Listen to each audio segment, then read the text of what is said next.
Preparations are underway for Tuesday's launch of a Russian rocket, which will carry a U.S. astronaut and 2 Russian cosmonauts. CNN's Jackie Szymanski has the story. Enjoy the view outside, and heads up, watch out for It's a match made in heaven. Mario and the Iron people, thanks a lot again for watching over our shoulders. Russian-U.S. cooperation in space could reinvigorate each country's space program. It began during the Cold War. The docking of the Apollo-Soyuz mission only a temporary thaw in what was one of the chilliest areas of competition during the Cold War, space. So it was under a different type of climate then, on both sides in a way politically, and so it, in a way it was simpler, and yet in a way it was harder. You know, everything was, you know, in certain ways classified or secret. But as Norman Thagard and Bonnie Dunbar have discovered, now nothing is sacred or secret. My son is a scout. In fact, he's going for Eagle, I think, in the future. American astronauts learning how Russians have always been the experts at making do with less. But now the shortage of money has reached a critical stage for both sides. I think working internationally in general makes sense. Space has become, like everything else, a very expensive thing to do. For Russians, the cost is even greater. Scientists cut by inflation so radically, they find it hard to survive, creating a potential brain drain not just from Russia, but from the field of space that could ultimately hinder the speed of major new breakthroughs. This joint project aboard the space station Mir will enable U.S. astronauts to access the station for 2 years. By Russia's own admission, the money being paid by the U.S. is keeping Mir in orbit. It would be a lie if I said we don't need American money. This $400 million, of course, helps us a lot. Yuri Koptev is the director of Russia's space agency and argues, too, that Russia is still paying its own share, while giving the U.S. a chance to use a space station without the cost of building one. It's a normal process without the elements of humanitarian aid. A normal process of Russia selling its services. Services, both sides argue, are given more for man than for money. Jackie Szymanski, CNN, Moscow. Well, CNN will carry live coverage of Tuesday's launch at 06:13 hours GMT. That's World News for now. I'm Riz Khan from me and the team. Thanks for watching. For most of our viewers, World Sport is next.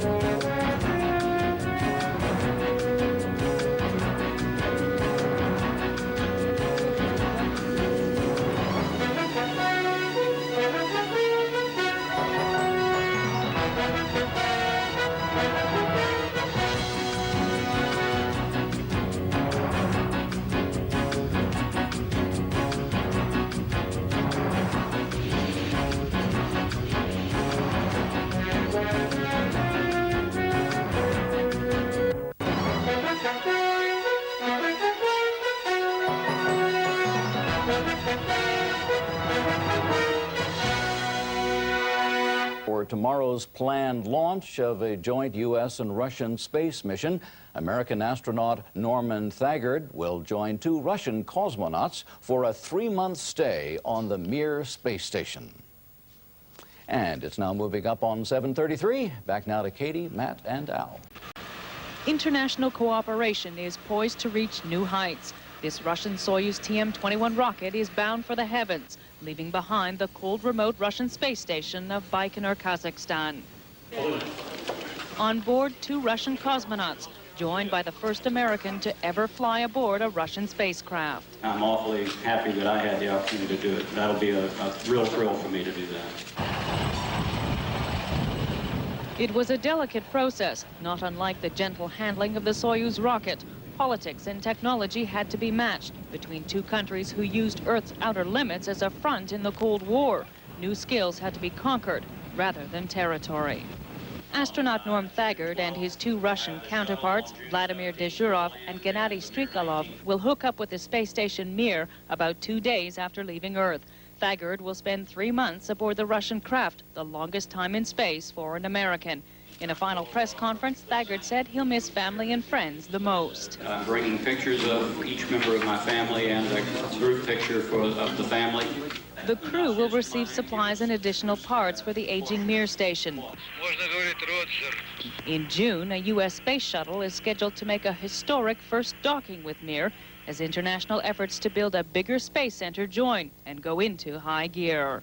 There are big plans for this heaven-sent union. Canadian, European, and Japanese space agencies have also signed on with the aim of building Space Station Alpha, a 6-person floating laboratory.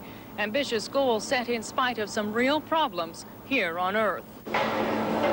In Russia, money is the big worry. The Russian version of the space shuttle will likely never fly again. That program ran out of cash. A $400 million injection from the U.S. will keep the space station program afloat, but just barely. Officials fear the worst. The space center at Baikonur is in a catastrophic position. Some areas of the city resemble Leningrad during the siege. Accidents are another concern. The overall track record of space exploration is good, but high-profile blow-ups dampen public support, particularly in the U.S. Still, those flying the precarious missions insist they must go on. This program, in my view, has demonstrated very well that the two sides can work together smoothly.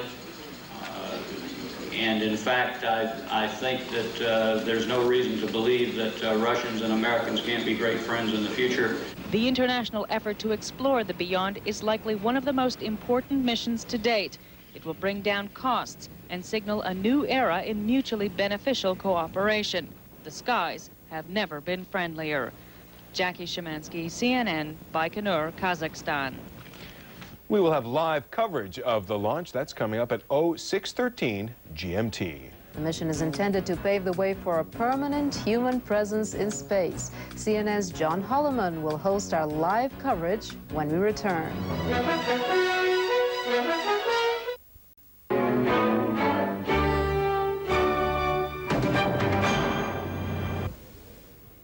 This is John Holloman from the CNN International studios in Atlanta, joining you on CNN and CNN International for a remarkable effort in cooperation between the United States and Russia. What a different world it's become. In the next few minutes, history will be made as American astronaut Norm Thagard lifts off from Russia's Baikonur Launch Center. He's the first American to fly into space on a Russian rocket and will be using the same launch pad first used by Yuri Gagarin on April 12, 1961. Gagarin, from this launch pad, was the first human being to go into space. The picture that you're seeing now is live from the Baikonur Cosmodrome in Kazakhstan. Joining us from a location and a viewing stand about 1 mile from there is CNN's Jackie Szymanski. Jackie, we talked about a half hour ago about the weather conditions there and what was going on there.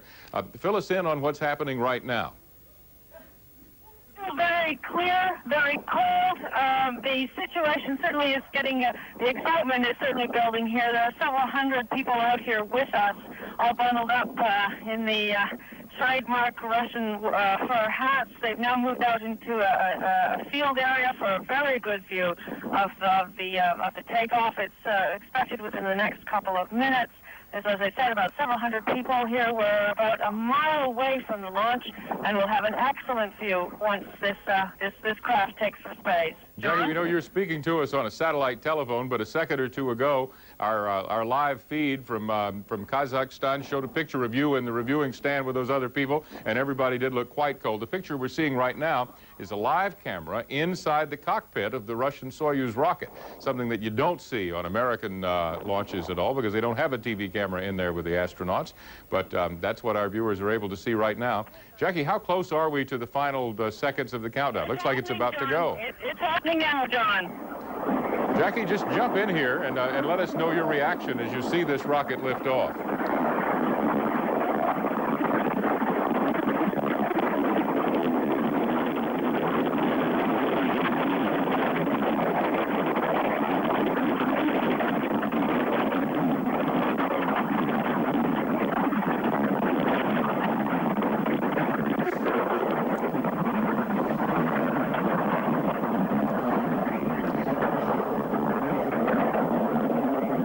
That's a picture of the reviewing stand where our Jackie Szymanski is on the phone with us.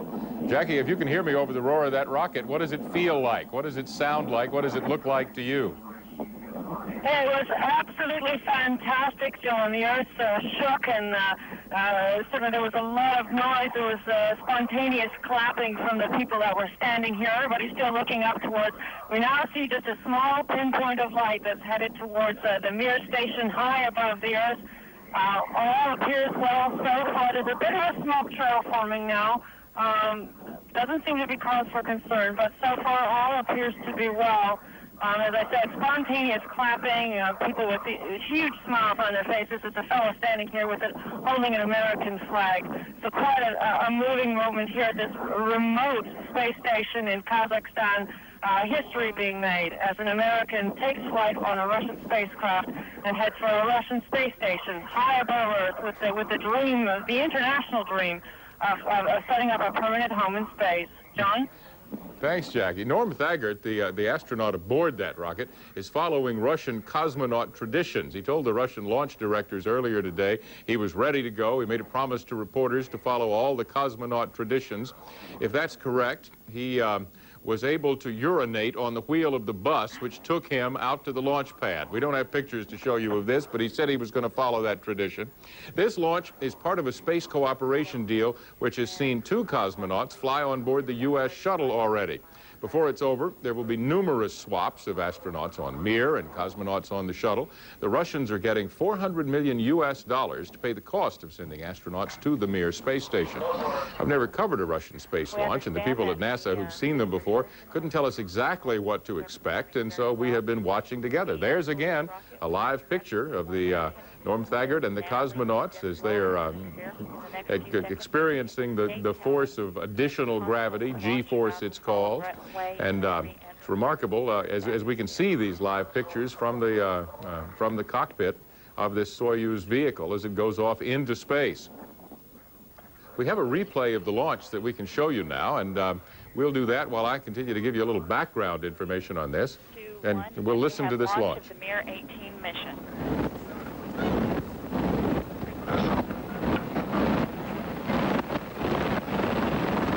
Takes a little while for the sound to get to our microphones because they are about a mile away from the pad, but you can hear it now, sir. All systems are looking good as the Mir-18 crew begins its initial climb to orbit. The first stage of the Soyuz rocket ascent sequence lasts for about 2 minutes of the flight. Up until that point, the 4 strap-on boosters provide the extra thrust the rocket needs to gain enough altitude and speed to reach the lower limits of the dense atmosphere. At the 2-minute mark, the strap-ons will fall away and return to Earth over Siberia. Unlike the shuttle's solid rocket boosters, these are not used again. Their descent and impact render them pretty much unreusable. There's some things that are similar to NASA's launch procedure and some things that are different. First, the Launch Control Center, much closer to the launch pad than NASA's 3-mile distance. We told you the Russian area where Jackie Szymanski was watching this was a bunker about a mile away. And as the mission continues, we've talked to Jackie about everything there. Jackie, if you're still on the line with us, tell us what it's like now. What's going on where you are? Well, people are beginning to disperse. Actually, just a minute. There's people who are unfurling the American flag. One end held by a Russian woman, the other end held by an American. People are taking pictures. There's huge smiles and hugs all around. A lot of military and space agency people here from the Russian program congratulating each other, and certainly the atmosphere is very warm despite the absolutely miserable temperatures. There's a bit of a smoke trail left, but the Soyuz TM-21 rocket is long gone as Norm Thagard heads out to space. An incredible moment for most of the people here. They brought children, there's young and old, to take in this very historic time. John? This is amazing, Jackie. We are looking at live picture from inside the command module of the Soyuz, and you can see the astronaut and the 2 cosmonauts with him as they continue to increase speed. I'm going to compare this launch, if I may, to a space shuttle launch in which there comes a point at I guess 3, 4, 5 minutes into the launch where they're under maximum G-force. Their bodies are very, very much heavier than they would be on Earth, and then at the point that they reach orbit, they become weightless almost instantly. And the fact that we can see this, we can see their faces and see their arms moving a little bit as they move around on this launch from the Soyuz itself, just remarkable television. Norm Thagard is a medical doctor, and one of the things he's going to do while he's in orbit will be to conduct experiments on his crewmates. He won't have all the equipment he planned to bring aboard, though, because most of it is still on the ground. It was supposed to be launched to the Mir earlier, but was held up by Russian customs agents for a while. There was a delay in launching a new Mir module, which has this equipment installed on it. His goal, on the more than 2 months in orbit, is to learn how long periods of time and weightlessness affect the human body. Some of his crewmates have been in orbit for many months. In fact, one of the people on board the Mir has been up for more than 400 days. He's going to set a space endurance record. I think 426 days is the number, and he's going to come back to Earth a week and a day from right now. Again, remarkable pictures as the two cosmonauts and astronaut Thagard continue to blast up toward orbit. Provided everything goes well in the next few minutes, the U.S. shuttle will fly to the Mir station in June and dock with it. Thagard and two cosmonauts will climb aboard the U.S. ship out of the Russian one, and two Russians who came up on the shuttle will take over the space station, and the shuttle will return to Earth. That flight will be the closest U.S.-Russian space cooperation ever, and as we always do, we will be here with live coverage.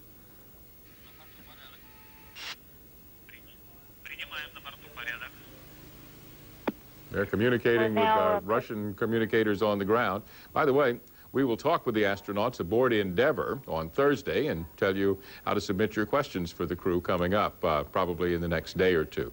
That concludes CNN International and CNN's live coverage of this breaking news event, the launch of the first American astronaut on board a Russian Soyuz vehicle. I'm John Holloman, CNN reporting.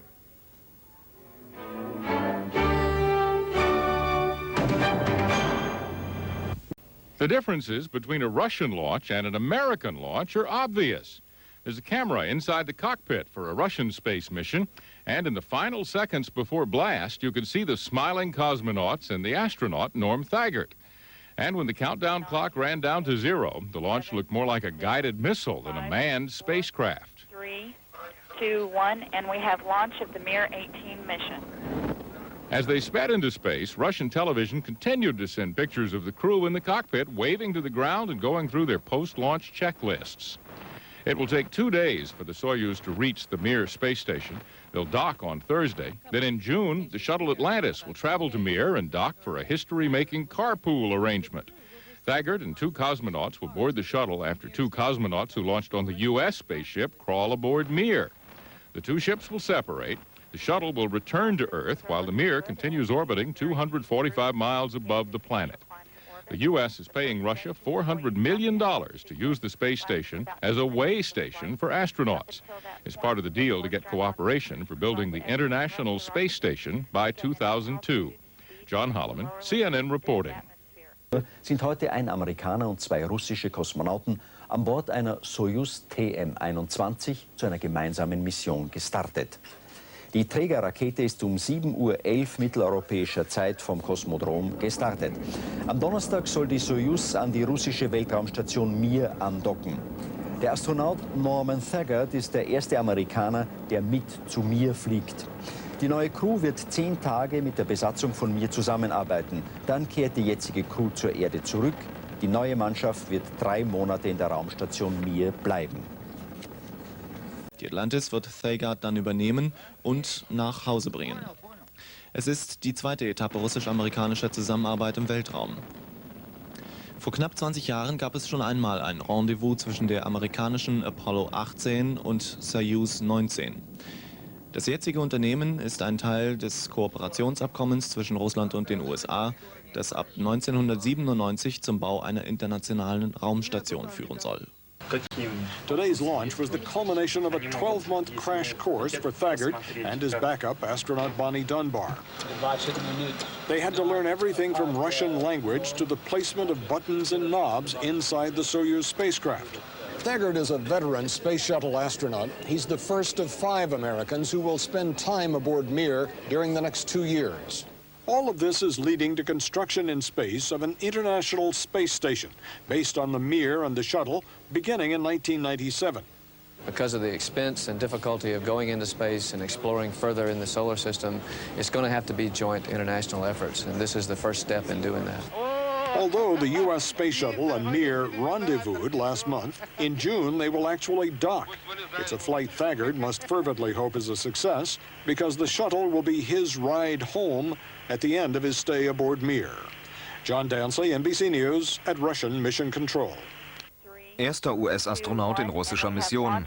In Kasachstan startete heute eine Raumfähre mit 2 russischen und einem amerikanischen Astronauten an Bord.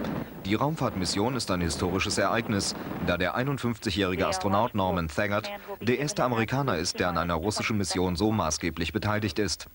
Thagard ist zudem der erste Amerikaner, der einen 90-Tagestrip zur russischen Weltraumstation Mir unternimmt. Zum ersten Mal ist ein amerikanischer Astronaut auf dem Weg zur russischen Raumstation Mir.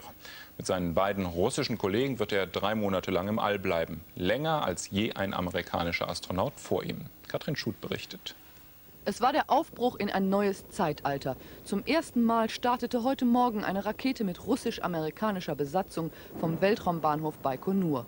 Im Inneren der Kapsel sitzen die einstigen Feinde zusammengequetscht wie gute Freunde. Für 2 lange Tage. Am Donnerstag wird Norman Thagard als erster Amerikaner die Mir betreten.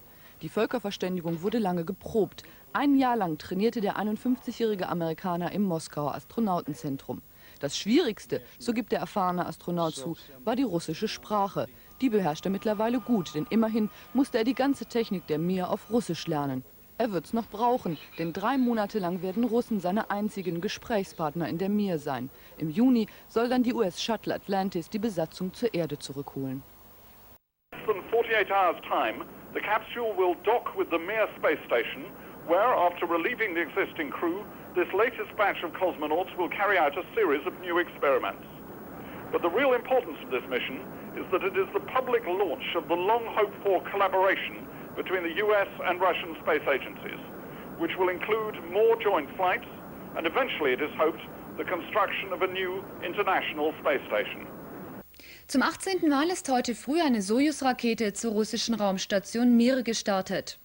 Erstmals ist neben 2 Russen auch ein amerikanischer Astronaut mit an Bord. Vorbereitung für die internationale Raumstation Alpha. 7 Uhr und 13 Minuten auf dem Weltraumbahnhof Baikonur. 20 Millionen PS schieben den 320-Tonnen-Koloss Sojus TM-21 in den kasachischen Winterhimmel. Die Erleichterung ist den Offiziellen deutlich anzumerken. Der russische Raketenveteran stammt nämlich bereits aus den Lagerbeständen. Aus Geldmangel ist die Produktion längst gestoppt worden. Erstmals mit an Bord ein amerikanischer Astronaut, James Thagard, Techniker und Mediziner. Wenn die Sojus-Kapsel am Donnerstag an die Raumstation Mir ankoppelt, beginnen für ihn 3 Monate Forschung in der Schwerelosigkeit. Die jetzige Mir-Besatzung wird ihre Mission in 2 Wochen beenden. Thagard wird erst Mitte Juni von der amerikanischen Raumfähre Atlantis abgeholt. Zum ersten Mal ist heute ein amerikanischer Astronaut in einem russischen Raumschiff zur Weltraumstation Mir gestartet. Um 7:11 Uhr mitteleuropäischer Zeit hob die Rakete vom Weltraumbahnhof Baikonur ab. Von der Familie muss er sich per Mikrofon durch die Glasscheibe verabschieden. Norman Thagard, der erste Amerikaner, der an Bord einer russischen Rakete ins All startet. Frau und Söhne werden ihn fast 100 Tage lang nicht sehen. Umziehen für den Ausflug ins All. Gemeinsam mit Thagard fliegen die beiden russischen Kosmonauten Strekalov und Dschurov. Heute früh auf dem russischen Weltraumbahnhof Baikonur. Die technische Konzeption der Sojus TM-21 stammt aus den 60er Jahren. Ganze Generationen von Kosmonauten wurden mit Sojus-Raketen ins All geschossen. Die 3 Männer des heutigen Fluges werden ihr Raumschiff schon bald verlassen. Übermorgen nämlich soll die Sojus 21 an die russische Weltraumstation Mir ankoppeln. An Bord der Mir werden Thagard und seine beiden russischen Kollegen dann eine Reihe von Experimenten durchführen, bis sie Mitte Juni von dort wieder abgeholt werden. Auf die Minute pünktlich um 7:11 Uhr heute früh der Start. Der Amerikaner Thagard war bereits 4 Mal als Astronaut mit US-Missionen im All. Dieses Mal fliegt er unter neuer Berufsbezeichnung, Astrokosmonaut, ganz im Zeichen der russisch-amerikanischen Zusammenarbeit. Wenn er in 3 Monaten zurückkehrt, wird er einen neuen Rekord aufgestellt haben. Länger als er war noch kein Amerikaner im Weltall.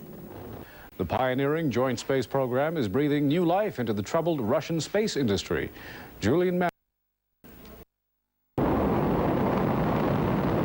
In an awesome surge of power, the Soyuz booster hurled the cosmonauts through the outer atmosphere and into orbit. Live pictures from the capsule showed Thagard and his colleagues under 6 times the force of gravity. 2 days ago, the Soyuz rocket had slowly trundled to the launch pad on a rail car. Once the crowning glory of Soviet technology, the design is more than 30 years old, but it remains the workhorse of a Russian space program that is struggling to survive. An early version of the capsule that Norman Thagard is now traveling in is on display in the Baikonur Museum. The electronics are better today, but the cosmonauts still lie side by side in fiberglass cradles that hold them in a fetal position for takeoff and landing. For the Russian Space Forces, the planned series of joint missions with the United States offers the hope of keeping their cash-starved operations alive after the collapse of the Soviet Union wrecked their plans for the future. Today, the Russian space shuttle, Buran, is mothballed after just one unmanned test flight. The Yeltsin government simply cannot afford to use it. And in a vast assembly plant nearby is the rocket that was supposed to secure Russia's dominance in space, but is now a monument to human skill and folly. Energia is the biggest rocket ever built. 200 feet long, capable of flinging 100 tons of payload or a space shuttle into orbit. But it has flown just twice and will probably never fly again. We designed this for nothing. And it will never fly to space. It will never do anything for you, for our kids, for us. It will be a monument of collapsing of the country, of big superpower. That's all. The plans for a future international space station offer Russians the hope that something can be salvaged from the wreckage. But the dream of building the country's prestige on the conquest of space has vanished into clear blue sky. Julian Mannion, News at 10, Baikonur. A brief bright spot in the Russian space program, the successful launch of the Soyuz TM-21 rocket with American Norm Thagard on board. He and 2 Russian cosmonauts are bound for the Russian space station Mir. The international effort may be the only guarantee that the Russian space program has a future. Take the Russian spacecraft Buran and its rocket booster, 3,200 tons of thrust going nowhere. Built to keep Russia in the race to space, it now collects dust. Russian space supporters bemoan the fact that it will likely never fly again. This is grave. Yes, it's very sad to see this. Desolation and lost dreams are in full view. The Baikonur Space Center in Kazakhstan is a very expensive example of the cost of communism and its fall. Billions of dollars were spent to keep up with the Americans. Then the Soviet Union and the money disappeared. Do I feel sorry? Asks Nina Amosova. Sorry is not the word. I feel pain. Just imagine I spent 25 years of my life working here. We built this place from scratch. Now I feel there's no future. The impact has been devastating. The city of Leninsk was built to house Russians working on space technology. Now it's a ghost town. Whole city blocks have been abandoned as jobs disappear. 15,000 additional workers face layoffs in April and are expected to leave this remote outpost in Kazakhstan. I'm not hopeful about the future, says this housewife. It depends on the government. If they decide they need space, we will survive. If not, the city will just die out. Kazakhs are moving in and taking over the remains of the city. It was off limits to them during communist days. But menial jobs are all that's on offer. Even if the space program survives, the Kazakhs do not have the technical skills required. Still, they recognize the cost of losing the program. This whole place is frigid without space. Life stopped and no one's paying attention to this place anymore. This place is related to space. If there is no space, there will be no Baikonur. There is a lot riding on the success of international cooperation in space, the future of the Russian space program, and here on Earth, jobs in the life of a city. Success way above Baikonur will provide hope for those looking up from the ground. Jackie Szymanski, CNN, Baikonur, Kazakhstan. Wir bestehen darauf, dass Alpha unter unserer Leitung läuft. Wenn die Zentrale dennoch in Houston sein wird, wollen wir zumindest unser Segment selbst lenken. Die russischen Experten sind weltführend. Einige von ihnen wurden bereits von anderen Staaten abgeworben. Der Kern an Spezialisten ist geblieben. Diejenigen, die uns verlassen haben, sind in ganz andere Bereiche gegangen. Beispiele von Mitarbeitern, die nun im Ausland arbeiten, kenne ich persönlich nicht, aber natürlich gibt es solche Fälle. Russische Zulieferfirmen der Weltraumagentur leiden unter akuten Existenzsorgen. Aufträge für rein russische Programme sind selten. Negativbeispiele: die neue Trägerrakete Energia sowie auch der Raumgleiter Buran haben kaum noch Aussichten, jemals ihren Jungfernflug anzutreten. Es fehlen die Gelder. Letzte Rettung: internationale Aufträge. Doch auch die sind oft nicht sicher. Wir haben trotz aller Schwierigkeiten unsere Verpflichtungen eingehalten. Nicht so unser neuer Auftraggeber. Das Projekt wurde gestrichen. Wir haben aber bereits viel Zeit und Geld investiert. Das Scheitern könnte unser Aus bedeuten. Oktober letzten Jahres. Ulf Merbold arbeitet mit 2 russischen Kosmonauten auf der Mir-Station. Für sie ist es die erste Zusammenarbeit mit einem Europäer im All. Im August wird es dann ein französischer Astronaut sein. Für die Russen bleibt nur ein Weg: Völkerverständigung für einen gemeinsamen Traum. Unser Gesprächsgast ist nun der europäische ESA-Astronaut Ulf Merbold. Hier sein Porträt.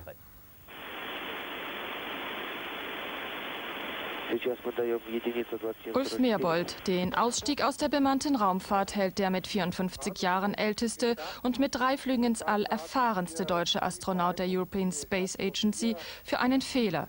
Kein Wunder.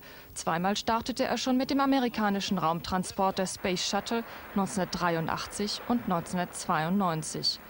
Vor einigen Monaten ging ein weiterer Wunsch in Erfüllung.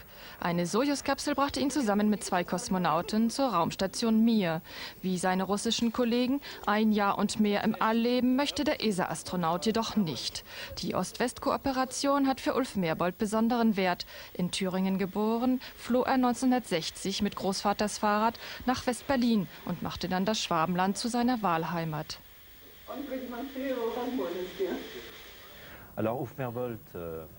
Guten Abend, Herr Merbold. Vielen Dank, dass Sie hier bei uns sind. Sie haben ja eine einmalige Erfahrung gemacht. Sie sind sowohl mit den Amerikanern als auch mit den Sowjets, also den Russen, geflogen. Welche wesentlichen Unterschiede gibt es denn in technologischer und kultureller Natur zwischen beiden Ländern?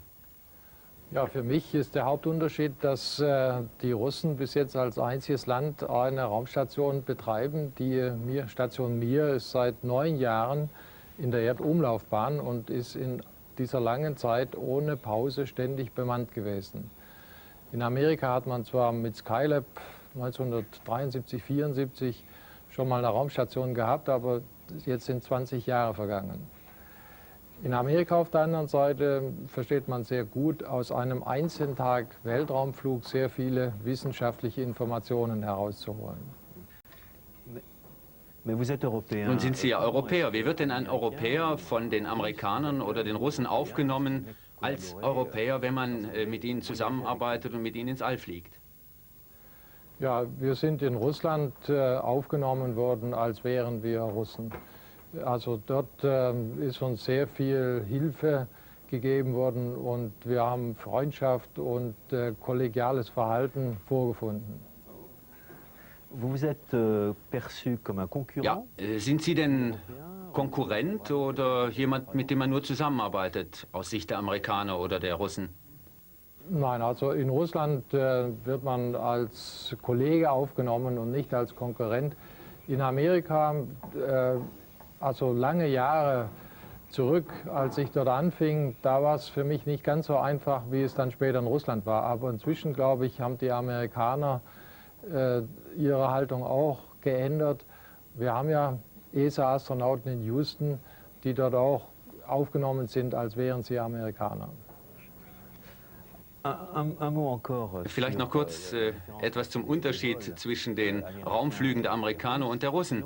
Bei den Amerikanern, da kehrt man zur Erde zurück, indem die Kapsel ins Meer fällt.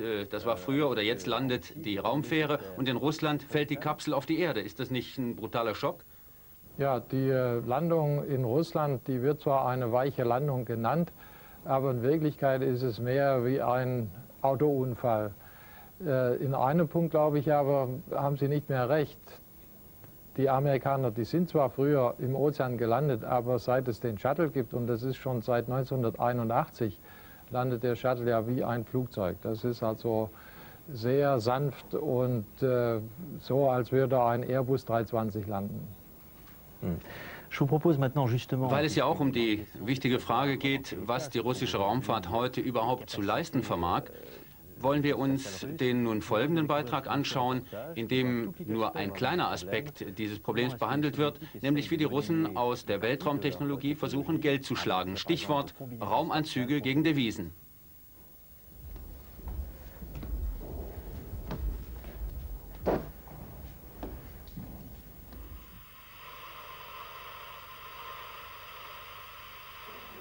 Die blauen Raumanzüge, die diese russischen Kosmonauten tragen, haben eine wichtige Funktion. Sie beugen gefährlichem Muskelschwund vor.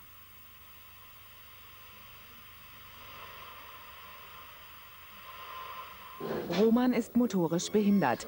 Seine Bewegungsfunktionen sind wegen einer Hirnverletzung stark eingeschränkt. Für ihn bringt der Anzug möglicherweise eine neue Hoffnung aus dem All. Langsam. Ja, so ist's gut.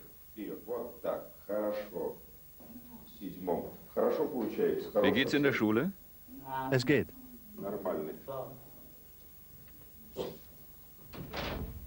Apparate, orthopädische Geräte, Stützkorsetts. Wir haben alles versucht.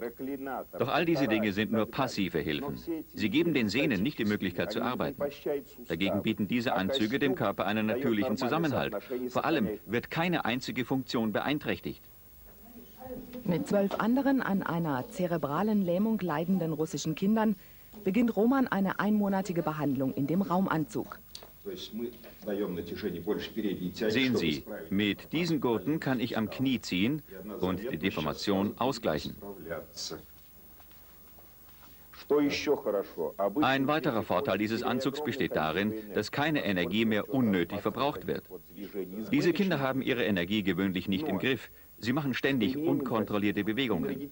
Mit dem Anzug lassen sich jedoch bis zu 60% der Energie ausnutzen. Das Tragen dieses Anzugs stellt, zumindest glauben wir das, gewisse Verbindungen im Gehirn wieder her. Das gesamte Bewegungsvermögen wird verbessert. Auf diese Weise gewinnt das zentrale Nervensystem seine eigentliche Funktion zurück, nämlich die Steuerung der Bewegungen. Bist du nicht müde?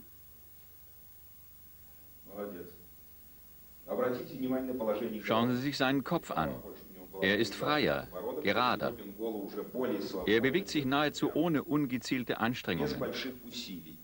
Die Überaktivität ist fast verschwunden. Wenn man ein körperbehindertes Kind in einen Raumanzug steckt, hat das auch einen psychologischen Effekt. Solche Kinder fühlen sich oft minderwertig. Aber nun wird ihnen mit einem Mal eine ganz neue Aufmerksamkeit zuteil. Das Kind kann sich mit einem Astronauten identifizieren, sich wie ein Astronaut respektiert fühlen. Der psychologische Effekt ist zweifellos enorm.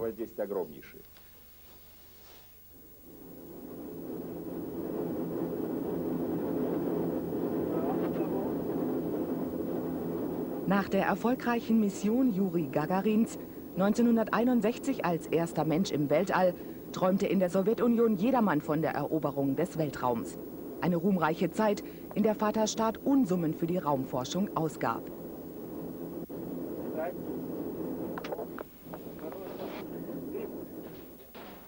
Professor Bara, der Erfinder der Pinguin-Raumanzüge. Eine Anspielung auf den schwankenden Gang der ersten Menschen, die aus dem All zurückkehrten. Er führt uns ins Herz des renommierten, hochgeheimen russischen Raumfahrtunternehmens Zvezda. Die Firma ist heute teilprivatisiert und steckt in großen finanziellen Schwierigkeiten. Der Anzug simuliert den Zustand der Schwerkraft.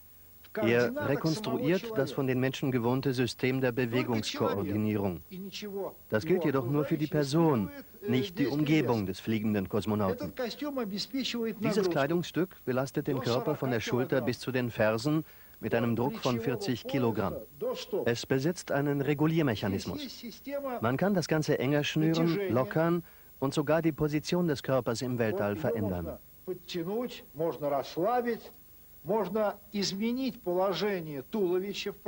In der Biologie gibt es ein bekanntes Gesetz. Immobilität führt zu Atrophie. Wenn ein Organ nicht mehr benutzt wird, funktioniert es nicht, also verkümmert es. Damit der Kosmonaut auf der Erde wieder normal laufen kann und sein eigenes Gewicht aushält, müssen alle Bewegungsfunktionen erhalten werden.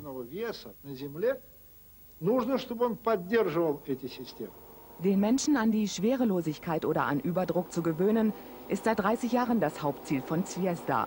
In beiden Fällen entwickeln die Kosmonauten als Folge Symptome, wie man sie auch von Krankheiten auf der Erde kennt. Mit dem Pinguinanzug haben wir ein System erfunden, das dem Menschen hilft, sich im Weltraum genauso wie unter den Bedingungen der Schwerkraft zu bewegen. Die Ärzte haben im Grunde genau die gleichen Probleme wie wir. Sie müssen einem Kranken helfen, der Schwierigkeiten damit hat, sein Gewicht auf der Erde zu tragen, sich gerade zu halten oder zu gehen.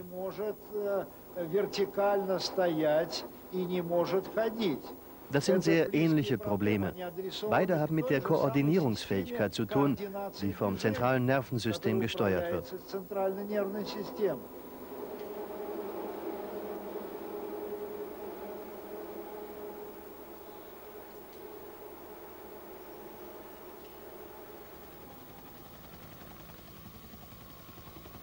Nach ihrer Rückkehr zur Erde fühlen sich die Raumfahrer müde und abgeschlagen. Sie spüren ihre Glieder nicht mehr. An das eigene Gewicht müssen sie sich erst wieder gewöhnen. Im Weltall, gerade noch leicht wie eine Feder, verwandeln sie sich plötzlich in Elefanten mit Wattefüßen. Nach jahrelanger Forschung gelang es dem Team von Professor Bara, einen Anzug zu entwickeln, der die Muskeln der Kosmosreisenden intakt hält. 20 Jahre später findet der Anzug nun auch auf der Erde Anwendung, bei der Behandlung von Kranken.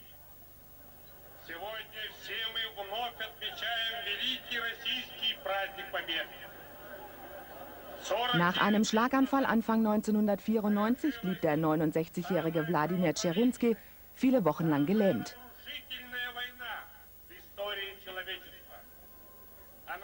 Auf Vorschlag seines Neurologen entschloss er sich zu der Therapie mit dem Raumanzug. Einen Monat lang kommt er einmal täglich zum Training. Die erste Woche mit dem Raumanzug war die schwerste. Dann wurde es nach und nach besser, aber nur ganz allmählich. In der zweiten Woche konnte ich schon auf Krücken gehen, aber ich musste mich ständig ausruhen. Ich ruhte mich aus, ging ein paar Schritte und so weiter. Am Ende der zweiten Woche konnte ich mich sogar ohne Krücken fortbewegen. Aber es war natürlich schwer. In dieser neurologischen Abteilung trifft Tscherinski auf andere Patienten. Auch sie sind infolge eines Schlaganfalls gelähmt. Die Behandlung besteht einzig und allein darin, den Raumanzug anzuziehen und zu gehen. Immer nur zu gehen.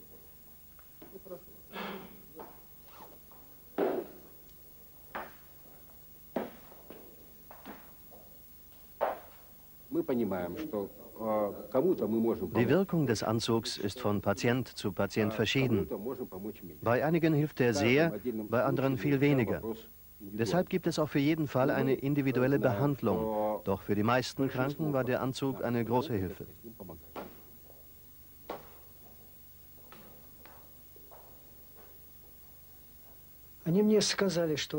Als mir gesagt wurde, dass es sich um einen Raumanzug handelt, da dachte ich sofort, haha, ich werde also fliegen. Ich werde laufen. Warum auch nicht? Wer hat sie nicht, die Lust zu fliegen?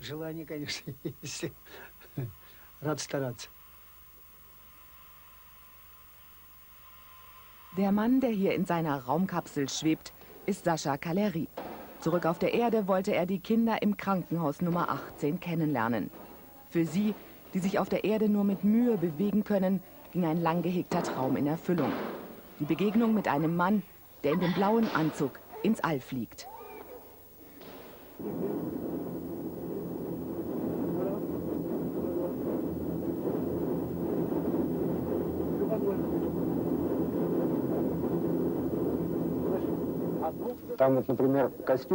Wisst ihr, auch für uns da oben im All ist das Tragen des Anzugs harte Arbeit.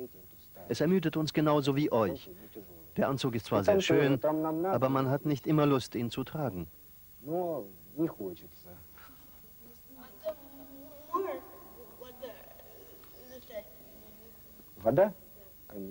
Das Wasser?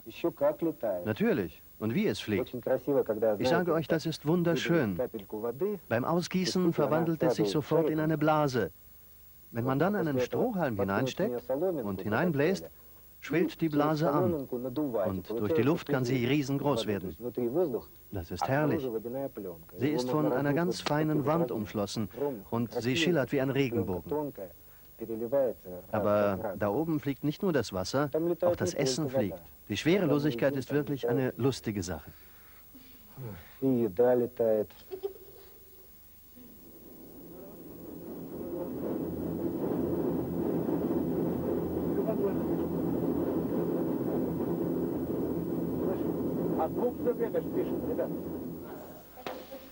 Den Kindern, die zu Unrecht an den Boden gefesselt sind, bleibt kaum Zeit zum Träumen. Die Arbeit ruft. Über 200 zerebralmotorisch geschädigte Kinder haben den Anzug in den letzten 2 Jahren in Moskau bereits getestet. Ihre Fortschritte sind oft nicht zu leugnen, wenn auch nur schwer zu stabilisieren. Die russischen Ärzte sprechen begeistert von spektakulären Heilungsfällen.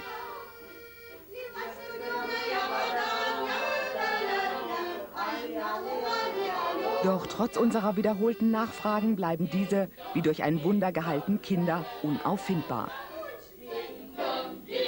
Seit dem Zerfall der Sowjetunion ist in Russland für die Forschung kein Geld mehr vorhanden.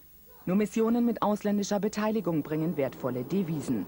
Zum Überleben müssen die Erfindungen verkauft werden. Alle Erfindungen, diese Anzüge genauso wie die Hoffnung, die sie bei den Kranken wecken. Ihr therapeutischer Nutzen ist unter den Wissenschaftlern in aller Welt zwar noch umstritten, in Osteuropa werden sie jedoch bereits zu einem Stückpreis von 1.200 Mark gehandelt.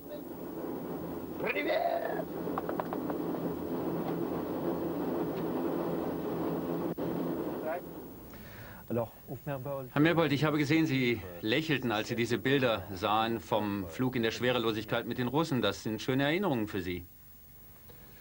Ja, sicher. Ich bin ja 32 Tage lang auf dieser Raumstation Mir mit russischen Kollegen geflogen, unter anderem auch mit einer Frau. Das ist natürlich eine sehr interessante und für mich sehr schöne Zeit gewesen. Sie haben ja auch diesen blauen Raumanzug getragen. Wussten Sie von dieser zivilen Nutzung dieses Ergebnisses der Weltraumforschung? Ich habe den auch getragen, aber dass es in Krankenhäusern oder für die Behandlung von spastisch gelähmten Kindern benutzt wird, das habe ich jetzt eben zum ersten Mal gehört. Aber ich glaube, das ist noch nicht einmal der wichtigste Aspekt. Das Wichtigste für mich ist jedenfalls, dass wir im Weltraum lernen, unter anderem auch über zum Beispiel die Neurologie des Menschen. Wie arbeiten die Sinnesorgane zusammen? Und das Wissen, das dabei gewonnen wird, das ist nicht nur für die Astronauten wichtig, sondern steht dann der Medizin oder der ärztlichen Kunst generell zur Verfügung. Ein anderer Aspekt ist natürlich die internationale Zusammenarbeit, die Kooperation mit den früheren Sowjets, also den Russen heute. Wo steht denn Ihrer Meinung nach Russland heute in der Raumfahrt? Ja, die Russen, die haben ja vor vielen Jahrzehnten angefangen, nicht-russische Kosmonauten in den Weltraum mitzunehmen. Der erste Deutsche bin ja nicht ich gewesen, sondern Sigmund Jähn. Inzwischen sind dann viele Kosmonauten oder Spationauten aus westlichen Ländern geflogen, ihre Landsleute, Jean-Loup, Michel Tonini und so weiter. Ja, findet sich denn das Chaos, das man in der Politik heute beobachtet, auch in der Wissenschaft wieder? Haben die Russen ihr Niveau beibehalten können heute? Ja, ich kann die Frage schwer beantworten, weil ich ja nicht zu sagen weiß, wie es vor 10 Jahren in Russland aussah. Ich habe jetzt 1,5 Jahre in Russland gelebt, und zwar zu einer Zeit, als die große Sowjetunion schon nicht mehr existierte.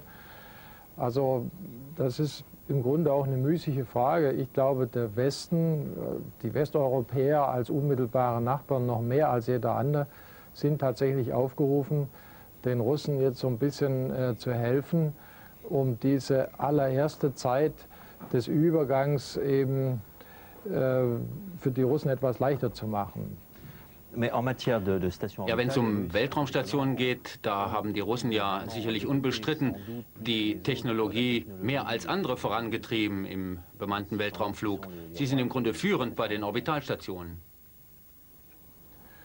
Ohne jede Frage. Also die Mir-Station ist mit Sicherheit nicht eine so gute Plattform wie das von der ESA gebaute Space Lab, um wissenschaftliche Experimente zu machen.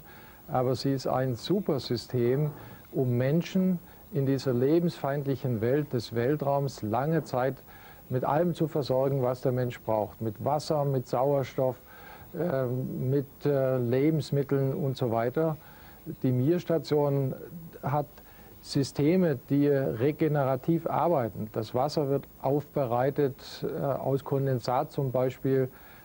Das Kohlendioxid, das der Mensch über die Lunge ausatmet, wird der Atmosphäre entzogen über ein System, das sich selber regenerieren kann. In dem Bereich haben die Russen ganz exzellente technische Lösungen gefunden und verwirklicht. Und wie die Historie zeigt, funktioniert die Mir-Station seit 9 Jahren sehr zuverlässig. CNN International is planning to provide live coverage of the docking, now scheduled to start about a half hour from now. You're watching from Soyuz, the Russian space capsule, which is about to get ready for a docking with the Mir space station. On board of Soyuz is one American, the first American who is in space together with 2 Russian cosmonauts. And within the next half hour or so, they should get together with the Mir space station where 3 Russian cosmonauts are together. It should get a little bit crowded there when they will spend the next few days, if all goes well, together on that Mir space station. We hope that we will get pictures in the next half hour how this historic docking will take place. The US astronaut will spend the next 3 months together with his Russian colleagues in space. He will be picked up in June by Atlantis, the US space shuttle. American astronaut Norm Thagard has been waiting for this hour for more than a year. He's been training with cosmonauts. He's improved his medical skills, design and trained with exotic medical equipment, some of which is inside his Soyuz capsule, which is now less than 100 feet away from docking with the Russian Mir space station. In a matter of moments, he and 2 cosmonauts will be conducting that docking. Here's the schedule. Right now, as we say, the 2 ships less than 200 feet apart, and they are approaching on an automatically controlled flight path. Within the next few minutes, the 2 vehicles will be less than 50 feet apart, and at about 40 minutes past this hour, they will touch for the first time. This is called a soft docking. About 5 minutes later, the ships will complete the hard docking. Shortly after this happens, the 2 spaceships will fly away from Russian tracking stations and will lose our live television picture, which seems to come and go right now from minute to minute. We can show you that this is the view of the Earth on the right side of your screen. In the center of your screen is the Russian Mir space station. There are 4 huge modules there. There are 3 cosmonauts inside. And we're able to see these pictures because they are being beamed down from the Soyuz capsule containing astronaut Norm Thagard and 2 Russian cosmonauts to a ground station over Russia. If there weren't so many clouds over the Earth right now, you'd be able to see the tracking station in Russia, as a matter of fact. But as you can see, we're losing our picture. It's sort of coming and going. And because of the significance of this docking, we'll try to keep the picture up there as long as we possibly can. We will get to see the Russian Mission Control Center in Kaliningrad, just outside of Moscow, in a moment or 2 as well. And in fact, joining us from there, CNN's Jackie Szymanski. Jackie, you were able to talk to us through the launch of this mission a couple of days ago. Tell us what it looks like in the Russian Control Center where you are and what's going on there right now. Well, down at the actual panels where these decisions are being made and where instructions are being handed out, things are very, very calm. There's an air of tense expectation, perhaps, but things are actually quite calm. However, when you go to the gallery area above, a 3-tiered gallery area, it's quite a bit louder and quite a bit more animation there, in that there are a lot of dignitaries, a lot of people who are watching, taking this in. There's also a lot of people from NASA here who are taking in this historic mission. I had a chance not too long ago to speak with NASA astronaut Ron Thagard. He's been down here as sort of a coordinator for this mission, and he was very distracted through the interview in that he was keeping an eye on the screen to see just how close the two vehicles were. He said that, of course, it was a historic moment, that they had been working together to get to this point for a long time, and that this meant that certainly a lot for the future of cooperation in space, and a lot for each other's programs on a separate level, and that while they would cooperate, there would still be a need to develop each other's separate programs, but certainly working together was a big moment for them. John? Yeah, Jackie, can you see on television screens where you are the same picture that we are seeing, sort of a broken up picture of the Mir as seen from the Soyuz? Yes, we're getting a bit of a scrambled picture as well. I'm not quite sure why that's happening, but there does seem to be a bit of a video problem at the moment. We have been told, though, that all is going well, that everything's the wait for the docking and the moves toward the docking are all going normally. So I guess we just best not forget that these pictures are coming from a long way off. Perhaps that's the problem. John? Exactly, sure. One interesting aspect of the docking will be that the current Mir crew, the 3 cosmonauts who are already aboard Mir, won't be in the main part of the space station for the docking. Russian safety procedures require them to climb into an escape vehicle just in case the docking might damage the Mir. There is a black and white camera, we are told, in one of Mir's windows, which is pointing in the direction of the Soyuz. We haven't seen picture of that yet, but we are hoping to get live picture from that camera. Let me show you what the picture that's on NASA's television right now, coming from Russian television. This is a slide that if you spoke Russian, you'd be able to decode a lot better than I am able to right here. But a moment ago, there was some information included in a slide similar to this about how far apart the two vehicles were. Jackie, they are getting so close, minute by minute by minute. Can you detect any change in the atmosphere in the room where you are as the two ships do get closer? Actually, no, not on the part of the folks who are actually handling the mission, meaning the Russians, and we did speak to someone about that, and apparently this has become quite routine, these dockings, in terms of a Soyuz rocket flying up to space and hooking up with the Mir. The Mir station has been up there for a long time, and these transport flights, if you will, have been going on for, well, almost a decade now. So they're quite used to this sort of thing. The Americans who are on hand here and other foreign guests, however, are quite excited. And there's a lot of hype about this flight due to the presence of U.S. astronaut Norm Thagard on board. So he, of course, the first American to ever fly on a Russian spacecraft, and he'll be spending 3 months on board Mir. So that's where all the hype comes. For the Russians, the mission begins once the docking has taken place and the crew is on board Mir. For now, this is pretty much routine for them. It's interesting to me that they can do it automatically. You know, American astronauts have always wanted to be at the controls of any spaceship that they are flying, and I know that Hoot Gibson, who's the commander of the next shuttle mission after the Endeavour mission that's up in orbit right now, is there in Kaliningrad with you watching this show unfold, because he's going to have the job of docking the United States Space Shuttle with the Mir come the first week of June. We have some animation provided to us by NASA, which will explain what's going to happen next at the end of Norm Thagard's 3 months in space. And from this, you'll be able to see there at the bottom of your screen the U.S. Space Shuttle, and at the top of your screen, the Mir space station. Again, this is animation, it's not live picture, but what is expected to happen in June is that the shuttle will fly up the way you see it doing here, will fly all the way around the Mir space station, and then with Commander Hoot Gibson at the controls, the shuttle will fly ever closer to the Mir space station. And at the end of this flyby, the shuttle will slowly move into position about 10 times more slowly than the Mir and the Soyuz are approaching right now at an altitude of more than 250 miles above the Earth. And when that docking is complete, Dr. Norm Thagard and the 2 cosmonauts who are now waiting to get on board the Mir space station will climb into the shuttle for the trip back to Earth. And once again, the picture that we are seeing come in from Moscow is just a picture of a slide. The next big event in this will be a soft docking in about 3 minutes from now. We'll come back with live coverage in just a moment. Please stay with us.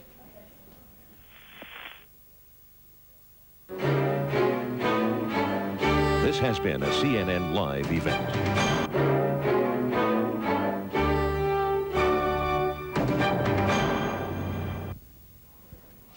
Welcome back to CNN's live coverage of the docking between the Soviet Soyuz spacecraft containing the first American astronaut ever to fly into space on a Russian vehicle and the Russian Mir space station, which you see in the center of your screen there in this somewhat grainy black and white picture being provided from a camera on board the Soyuz looking directly at the Mir.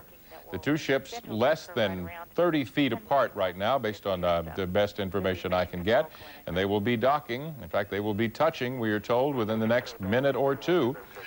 Jackie Shimansky, you have been able to listen in to the commentary there in Kaliningrad, the Russian Mission Control Center, while I've been talking to producers and directors here about our coverage. Tell me what you can about how close the two ships are and what is anticipated happening in the next minute or two. Well, we're getting a sort of a play-by-play in both Russian and English. I think that's for the benefit of all the people from NASA here. There's a quick commentary in Russian, which tells us what's going on, followed by English translation.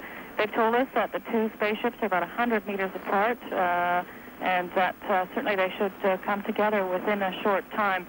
We spoke briefly with Svetlana Savitskaya. She was the second female astronaut to orbit on behalf of Russia some time back. And she told us that that this mission has more meaning for the Americans than to the Russians. She said that this would be the Americans' first experience of spending a long time in space, and so it has much more meaning. Again, for the Russians, this has almost become routine. They've gone up to visit Mir so many times. 44 people have actually been up there before Norm Thagard will set foot on this spacecraft. So Mir has been a busy place in recent years. Sure. There's now a very clear picture coming into us here for our viewers in the United States and around the world on CNN International. The picture, I shouldn't have said that, obviously. There it is. It's back clear again. They're 155 feet apart, we have just been told. And this docking is a little bit behind schedule, so you will know.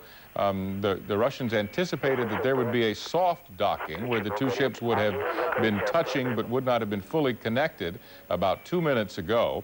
And it appears that this soft docking is going to be delayed probably for another minute and a half. It turns out the two ships are approaching at about 1 foot per second, or they have been approaching at that rate for a while. Now 132 feet away. What's happened is that the camera lens on board the Soyuz has been changed from a close-up lens to a more distant lens, and you can see a little bit better the Earth in the background, and the Russian Mir.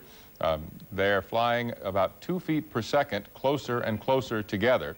You can see at the center of your screen, and in the more close-up picture that we saw a few minutes ago, the docking port, the docking adapter that the two ships will use to connect. There is a similar version of that on board the Soyuz, where the cosmonaut's camera is mounted. And you can see, I imagine you can detect the forward motion as the Soyuz continues to get ever closer to the Mir space station.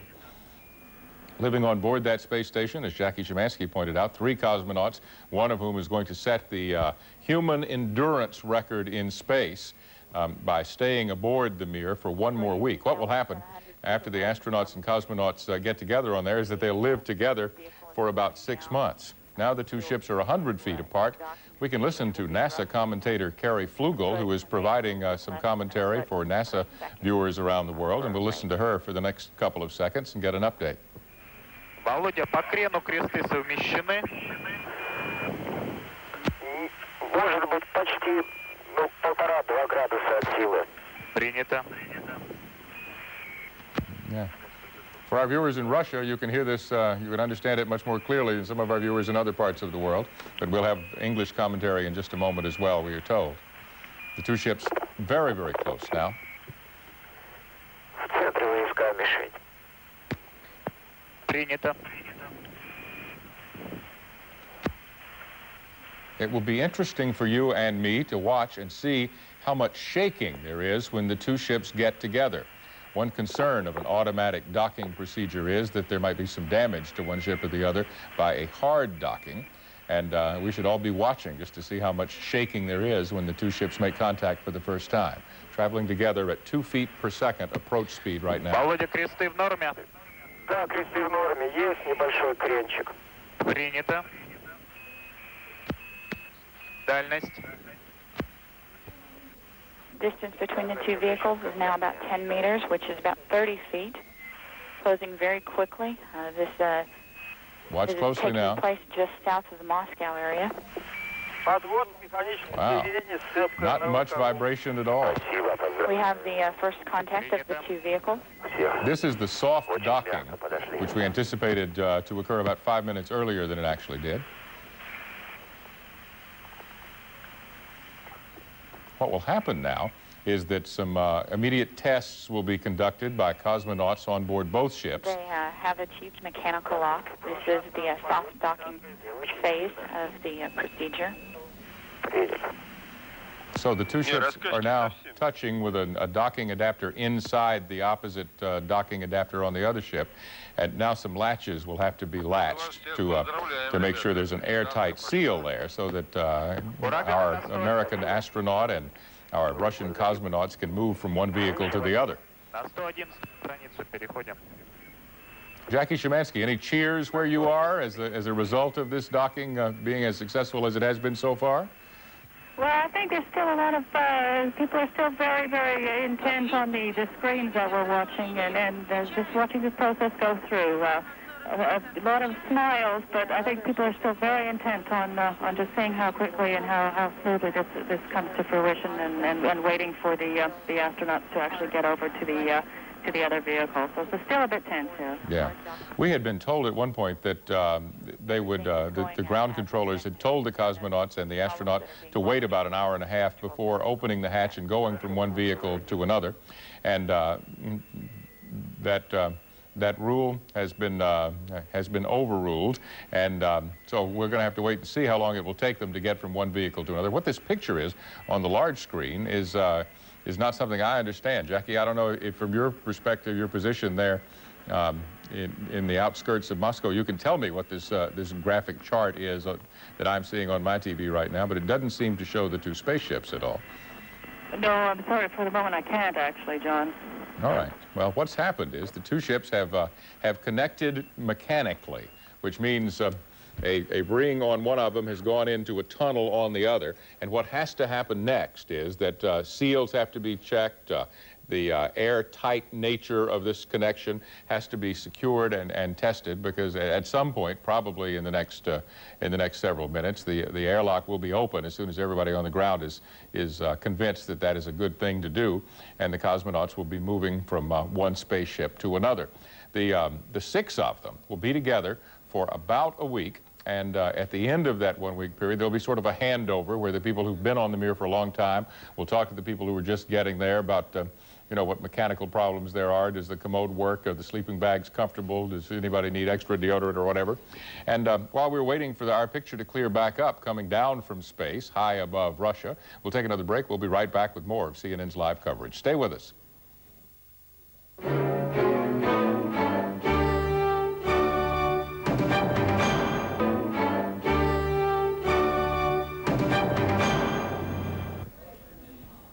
Welcome back. Right now, about 250 miles above the Earth, a Russian Soyuz space vehicle and the Russian Mir space station are connected somewhat like this. The motors on the Soyuz have been fired and are pushing that Soyuz harder and harder into the side of the Mir space station.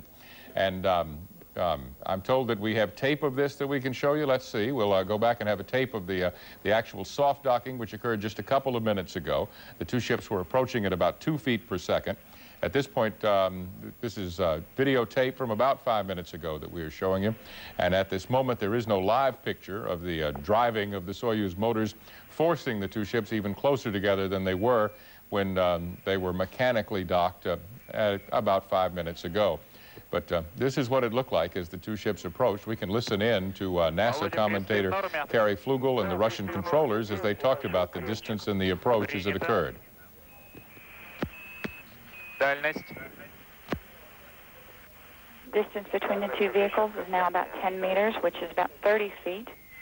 Closing very quickly. This is taking place just south of the Moscow area. We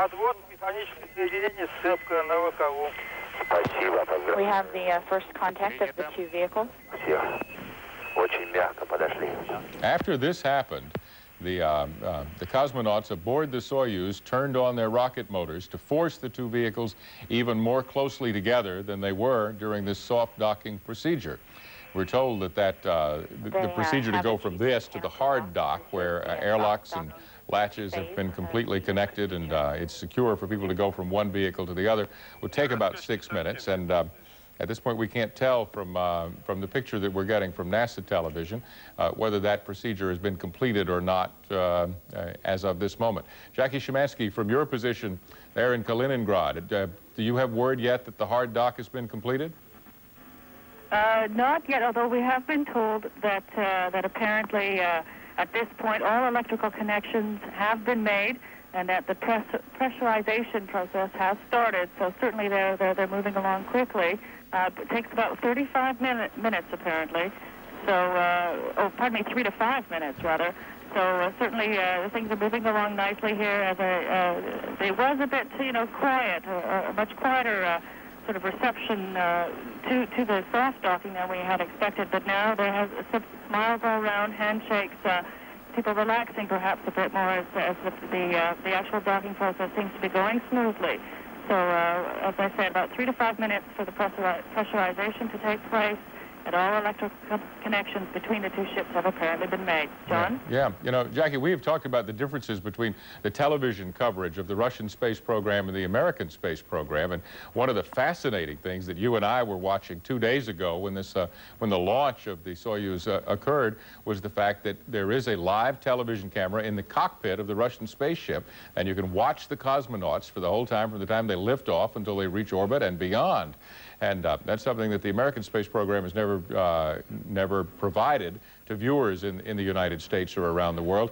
And one of the things that the American space program does have going for it is a series of tracking and data relay satellites that are set up around the world so that during a 90-minute orbit you can get live television pictures almost all the time. The Russian television from space setup is somewhat different in that the only time that we can get live television from the Russian space station or Russian spaceships is when they are over Russian territory.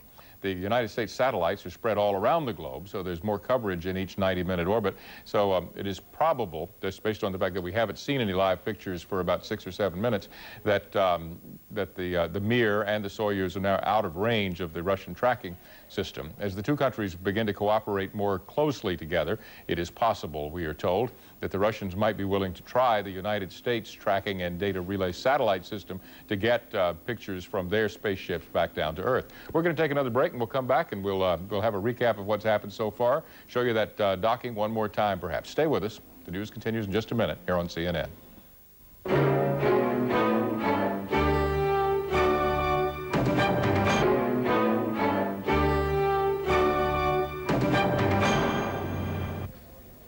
Welcome back. We'll give you one last look at the docking between the Mir and the Soyuz spacecraft, which occurred about 15 minutes ago, and which we were able to broadcast to you live here on CNN and CNN International. The astronaut and cosmonauts will be moving from one spaceship to another, but not while we have live television. Next opportunity for that will be about an hour, 15 minutes from now, and we'll be back with more live coverage then. For now, John Holloman, CNN Live reporting. Consists of Commander Alexander Viktorenko. This has been a CNN Live event. Hello and welcome to World News. The Soyuz space capsule has docked with the Mir space station just minutes ago. 2 cosmonauts and a U.S. astronaut are in the Russian capsule. It is the first time ever that an American visits Mir. Astronaut Norman Thagard, along with cosmonauts Vladimir Dezhurov and Gennady Strekalov, will spend 3 months aboard the space station. And for joining us now for more on all of this is our resident, not space alien, but space expert, John Holloman. Bettina, I must tell you that the docking of the Mir and the Soyuz, which occurred about 15 minutes ago, and which our viewers saw here on CNN International, a remarkable event from space. And we have some videotape to show you of that now. We can show you what the docking looked like as it occurred about 10 or 15 minutes ago. The two ships were about 30 meters apart at this point. And you can watch what happens, and we can listen to the NASA commentary as they completed the soft portion of their docking.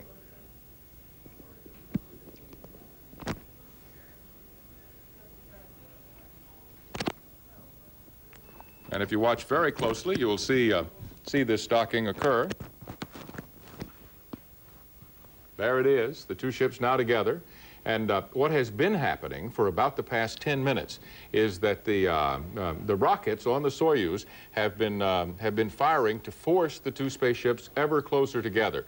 We were told about 2 minutes ago that the hard part of the docking had been completed. Electrical connections have been completed, and the airlock is being tested now to see if it can be opened. And so in the next perhaps 5 to 10 minutes, Norm Thagard, the first American to ever fly aboard a Russian spaceship, and the two cosmonauts who you mentioned at the beginning of the newscast will be connected, and will be able to walk across or crawl across through a tunnel and get together with the three cosmonauts, including one man who has been in space for more than 400 days. What stories these 6 people must be about to tell each other as they get together. What are they going to do for the next 3 months? Well, for the next week, all 6 of them will live together. Very crowded, very uncomfortable living for 6 people aboard the Mir.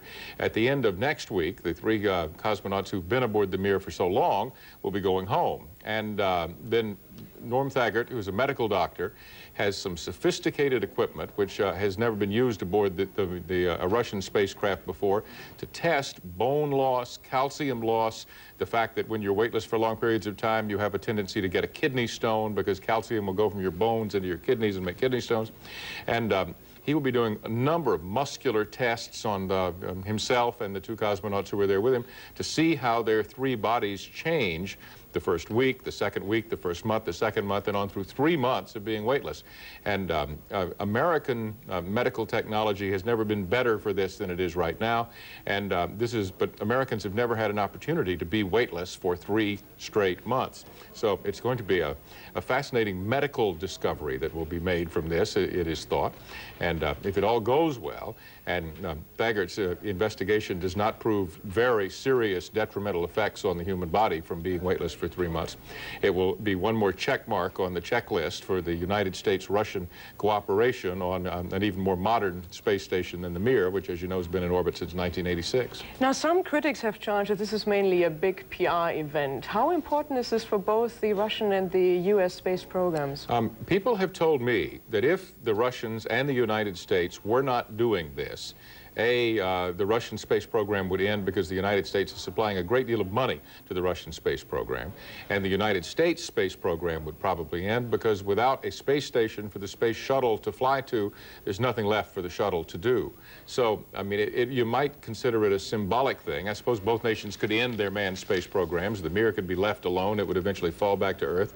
The shuttle could be grounded and put into the hangar, but the fact that the 2 countries are working together and the fact that some pieces of this new joint international space station have already been constructed in factories in Russia, in factories in the United States, in Canada, in Japan, and Europe, means that probably there will be a space station someday, and there will be the possibility to do around-the-clock, 365-day-a-year international research. One of the fascinating things from 15 or 16 hours ago that our viewers here on CNN International were able to look at was pictures of the Middle East and Egypt and Africa as seen from the space shuttle flying 200 miles up.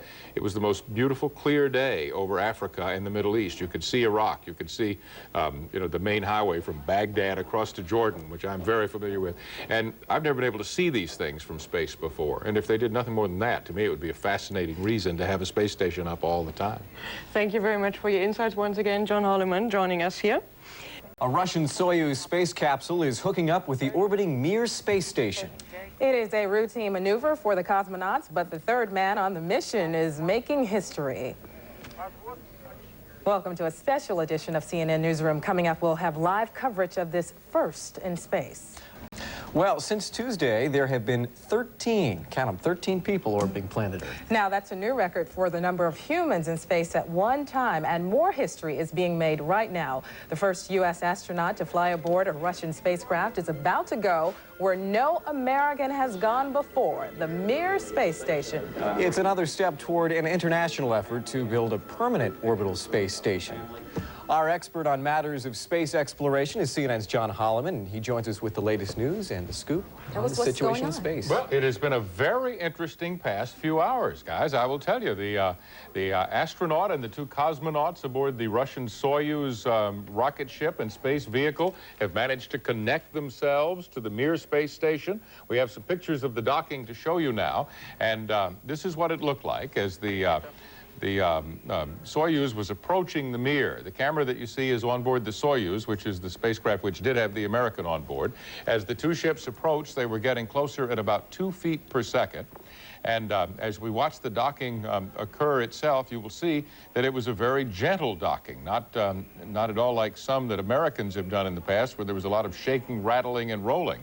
But we'll just watch and listen to this, to the actual docking of the two spaceships. Да, кресты в норме, есть небольшой кренчик. Принято. Дальность. Distance between the two vehicles is now about 10 meters, which is about 30 feet. Closing very quickly. This is taking place just south of the Moscow area. There you see it, the docking. What happened after this was that the engines on board the Soyuz were fired at full throttle for a while to force the two vehicles even closer together so that they could dock. CNN's Jackie Szymanski has just been able to get to the telephone from a late-breaking news conference in Kaliningrad, the Russian Space Center. Jackie, what have you learned from talking to Russian and other officials there about the more recent progress in this docking? Well, it sounds as if everyone is pleased with how things are going thus far. They're saying everything has gone smoothly, a few glitches here and there, but all has gone well. The U.S. ambassador to Russia spoke at the press conference briefly. He called the joint effort in space the leading area of cooperation between Russia and the United States. He said it was a win-win program. Ambassador Pickering also said that the U.S.-Russian program brings two important contributors to the table and that everybody will leave with something, everybody here reaping the benefits. He also said that this historic mission proves that the Cold War is over and now further U.S.-Russian cooperation can take place in other areas. John? Jackie, you were able to watch this docking from the Russian perspective. We have seen pictures in the past few minutes that were recorded at the time of the docking where Bonnie Dunbar, who was the backup astronaut to Norm Thagard, was smiling and appeared to be signing autographs, and the head of the Russian Space Agency, Yuri Kopchev, was seen out in the crowd. There's Bonnie Dunbar as she was watching all this unfold with another group of American and Russian astronauts and cosmonauts who were there watching this very intently early on, and after the successful docking, you could see big smiles emerge on all their faces. But it appears to me that from these pictures of the room where you are talking to us from right now, that everybody was concerned for a good bit of time after the docking itself before they were really willing to burst into applause.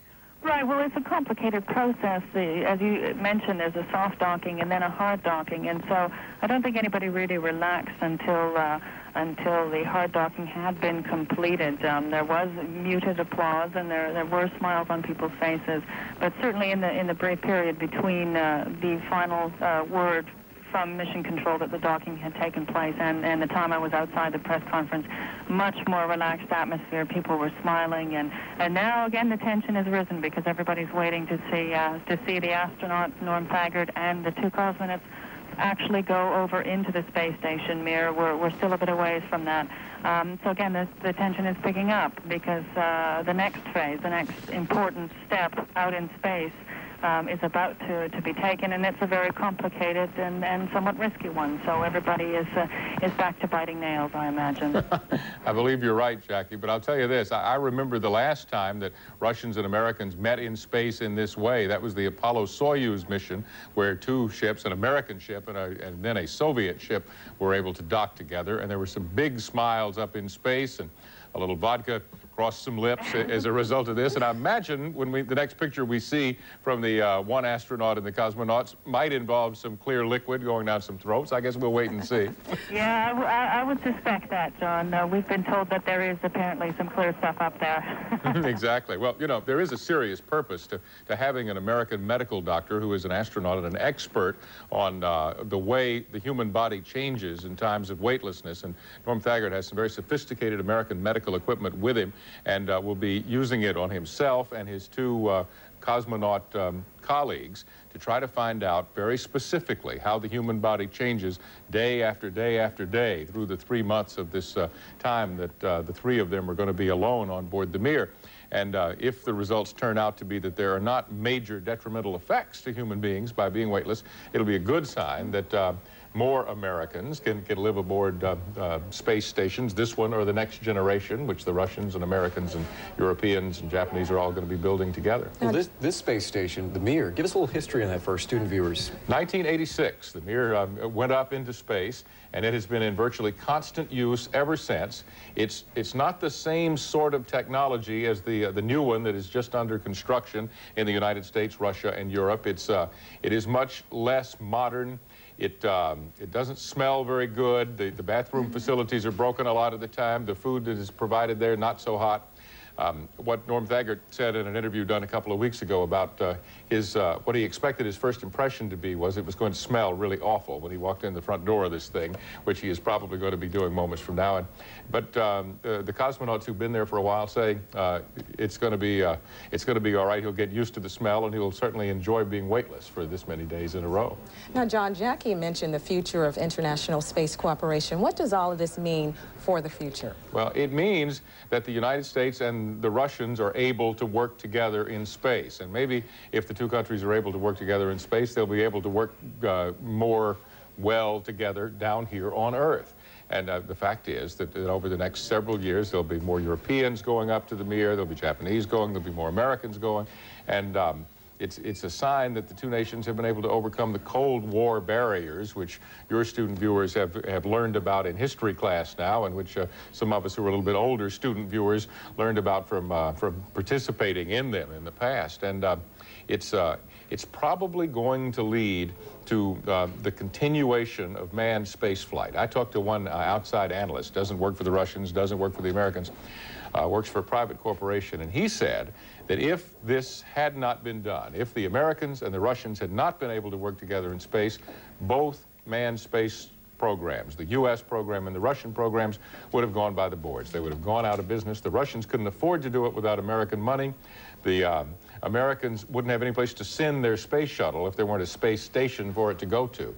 And it's very synergistic, the two programs working together to allow both nations to have people in space in the future.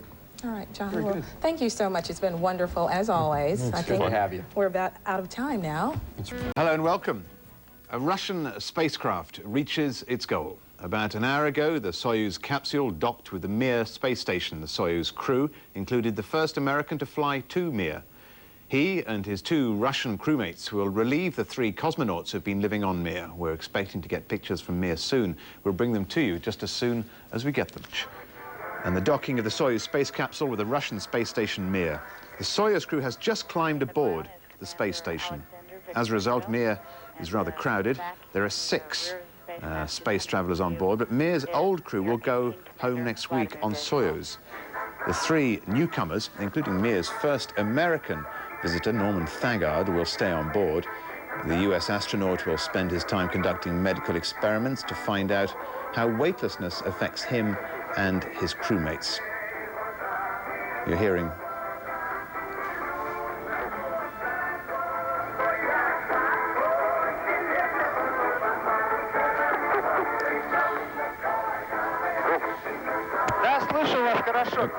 pictures breaking up slightly. You can hear some music. The 2 cosmonauts will be busy making modifications to Mir so that it can be enlarged. They're all scheduled to return to Earth in June on the U.S. Space Shuttle Atlantis. To identify the individuals in this historic picture. On the lower left is Gennady Strekalov. The female in the picture is Mir-17 flight engineer Elena Kondakova. This is the actual hatch opening.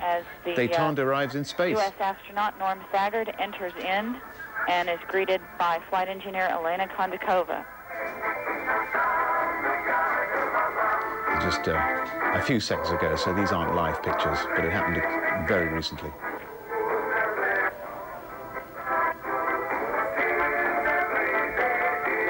Thagard is the first American to visit the Russian space station. Behind him was Gennady Strekalov, flight engineer.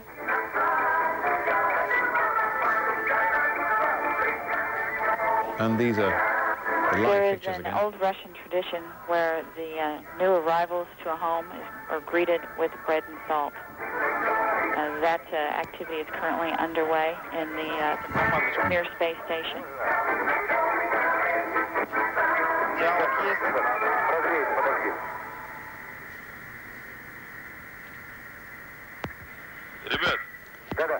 The trip home could be delayed if the station, the actual Mir station, isn't ready. Dezyrov and Strekalov, two of the Russian astronauts, will perform several spacewalks to remove solar panels and other components to make room for a new Russian module to be launched in May. Well, fantastic, I think, anyway. Historic pictures of the hatch opening there and Norman Thagard going in. Will be. The docking was a few minutes behind schedule, but it was perfect, according to Russian Space Agency officials.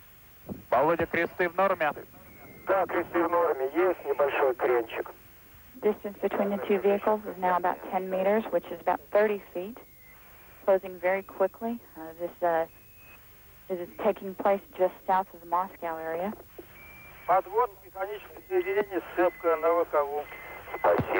We have the first contact of the two vehicles.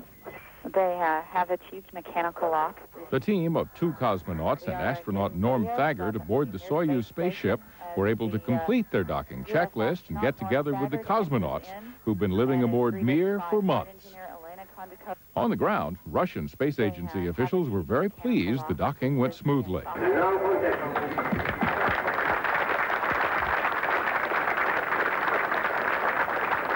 Backup astronaut Bonnie Dunbar watched intently as her partner made history. Back aboard the Mir, it was party time after the successful docking. For Thagard and his cosmonaut partners, the next 3 months will be filled with medical tests to find out precisely how long periods of weightlessness change the human body. John Holloman, CNN reporting. Das russische Raumschiff Sojus hat an die Weltraumstation Mir angedockt.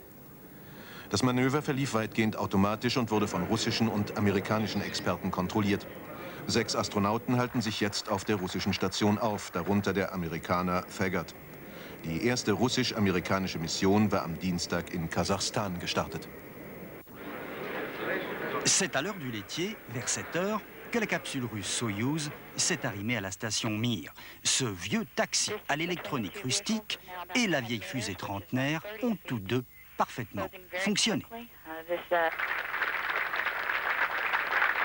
Ensuite, on s'est congratulé, on s'est même embrassé, mais pas sur la bouche, tout ça, c'est bien fini. Thagard est le premier Américain en terre russe dans l'espace, le 13e étranger et le 44e visiteur. Thagard va passer 3 mois dans ce 2 pièces. Il devra s'habituer à ce nouvel environnement qui ne date pas d'hier. En orbite depuis 9 ans, le système qui fournit l'air, l'eau et régule la température de la station a pris un coup de vieux. Mais d'après les cosmonautes, le pire, c'est le rangement à l'intérieur. Au fil des semaines, la station ressemble de plus en plus au souk de Marrakech. Des restes d'expérience un peu partout, du nouveau matériel qui s'accumule à chaque arrivée. Et voilà le 3 étoiles qui prend des allures de camping. Thagard, comme les autres, a devant lui 3 mois pour essayer de faire le ménage. Mir bleiben und dann mit der amerikanischen Raumfähre Atlantis zur Erde zurückkehren. Ein US-Rekord für die längste Aufenthaltsdauer im Weltall. Das Unternehmen ist Teil eines Kooperationsabkommens zwischen Russland und den Vereinigten Staaten. Das Programm soll ab 1997 zum Bau der internationalen Raumstation Alpha führen. Russisch-amerikanisches Treffen im All. Die russische Raumfähre Sojus hat heute Tausende von Kilometern über der Erde an die Raumfahrtstation Mir angedockt. Das Manöver gelang problemlos. An Bord der erste Amerikaner, der auf der russischen Mir arbeiten wird. Er wurde von den Kosmonauten herzlich mit Wangenkuss und Umarmung begrüßt. Sie übergaben Norman Thagard Brot und Salz, die traditionellen russischen Gastgeschenke. Mitarbeiter des Kontrollzentrums in Kaliningrad waren begeistert. Thagards Hauptaufgabe wird die Untersuchung der Auswirkungen von Daueraufenthalten in der Schwerelosigkeit sein. Eine Studie, die dem internationalen Weltraumprojekt Alpha zugutekommen soll. An Bord der Mir herrschen russische Sitten, auch wenn diesmal eine amerikanische Flagge mit dabei war.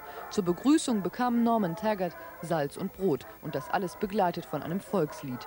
3 Monate lang wird der 51-jährige Astronaut jetzt wie ein Russe leben. Dafür hat er 1 Jahr lang trainiert. Doch im All sieht manches anders aus als im Moskauer Mir-Modell. In den nächsten Tagen muss sich Thagard mit 5 russischen Kollegen einen Raum und eine einzige Toilette teilen. Die Dusche funktioniert schon lange nicht mehr. Die haben die Russen zu einer Sauna umgebaut. Außerdem ist Trinkfestigkeit gefragt, denn die Mir-Besatzung hat sich wie immer reichlich mit Wodka eingedeckt. Vielleicht tröstet das Thagard darüber hinweg, dass er einen Teil der geplanten Experimente nicht machen kann. Das Material dafür liegt noch immer beim russischen Zoll. A warm Russian bear hug greeted U.S. astronaut Norm Thagard as he boarded the Russian space station Mir. The elated 51-year-old was the first American ever to break bread on board the space station, in keeping with Russian tradition. Far below on Earth at Mission Control near Moscow, there were cheers and relief. Oh, it was great. It was very reassuring. See him up there. He seemed to be having a good time. You just can't think that anything will go wrong. I think the only person that gets nervous is me. There was also immense pride. The successful joint Russian-U.S. mission heralded a new era in cooperation between 2 great space powers. It proves, I think, the fundamental principle that the Cold War is over and that cooperation between Russia and the United States in extremely important areas can take place. It was a nail-biter from the first grainy television transmission from space as the 2 floating spacecraft prepared to dock. More so for the Americans in the audience. The Russians have been doing this for years. This is the first exposure for the Americans to Russian know-how of prolonged exposure in space, something they never did themselves. It also means a lot to Russia. Despite this high-profile success, its space program is running out of cash. But officials insist future cooperation and missions are not in jeopardy. The obligations that Russia took upon itself within this program will certainly be fulfilled. There are big plans for this joint venture in the heavens, and it won't be long before the next historic international effort. U.S. astronaut Norm Thagard will conduct experiments during his 3-month stay on Mir. His fellow cosmonauts will add and modify to the Mir station. Then in June, more history, as a U.S. space shuttle actually docks with Mir, adding another important test to space technology and international relations, 250 miles above the Earth. Jackie Szymanski, CNN, Moskau. Das Andocken verlief weitgehend automatisch. Russische und amerikanische Experten verfolgten das Manöver über einen riesigen Bildschirm im Weltraumbahnhof Baikonur in Kasachstan. Und dann die Begrüßung in der Raumstation.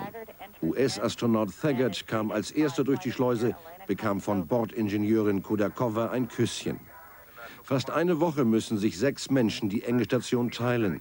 Dann wird die alte Mannschaft abgeholt. Als vergangenes Jahr schon einmal 6 Kosmonauten an Bord arbeiteten, kam es zu Problemen in der Energieversorgung. Ziel der russisch-amerikanischen Zusammenarbeit ist die Errichtung einer internationalen Raumstation. I wanted to be an astronaut ever since I knew there were such things. When I was a kid, there were no astronauts, but I knew that if that were ever a possibility, that's what I wanted to do. The first sensation of my first flight, I looked and thought, my God, where have I been taken? And I'm going to get down again. For over 3 decades, both Americans and Russians explored space, but as bitter rivals. Now, a new era is about to begin. If these former enemies can put aside the past and reach for the heavens together. The first step will lead them here, hundreds of miles above the Earth.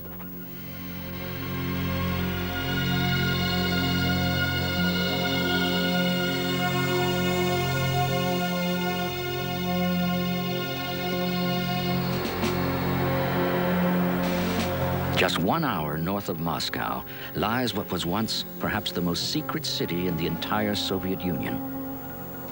Here, guarded by the KGB, hidden from the Western world, the Soviets launched the space age.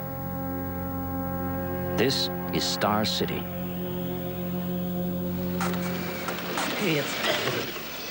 For the first time, an American has come here to team up with the Russians for a journey into space. NASA astronaut Norm Thagard will join Vladimir Volodya Dezhurov and Gennady Strakalov to form the Mir-18 crew. I decided that my attitude ought to be, I just got accepted into the cosmonaut corps. It's my job to be a cosmonaut. One of NASA's finest, Norm will have to put his life in the hands of his two crewmates. They will teach him how to survive the rigors of space travel, Russian style.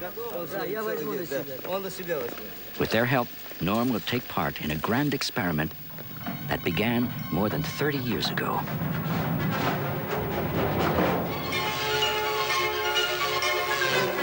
To conquer space, the Soviets first created a new breed of man, the cosmonaut.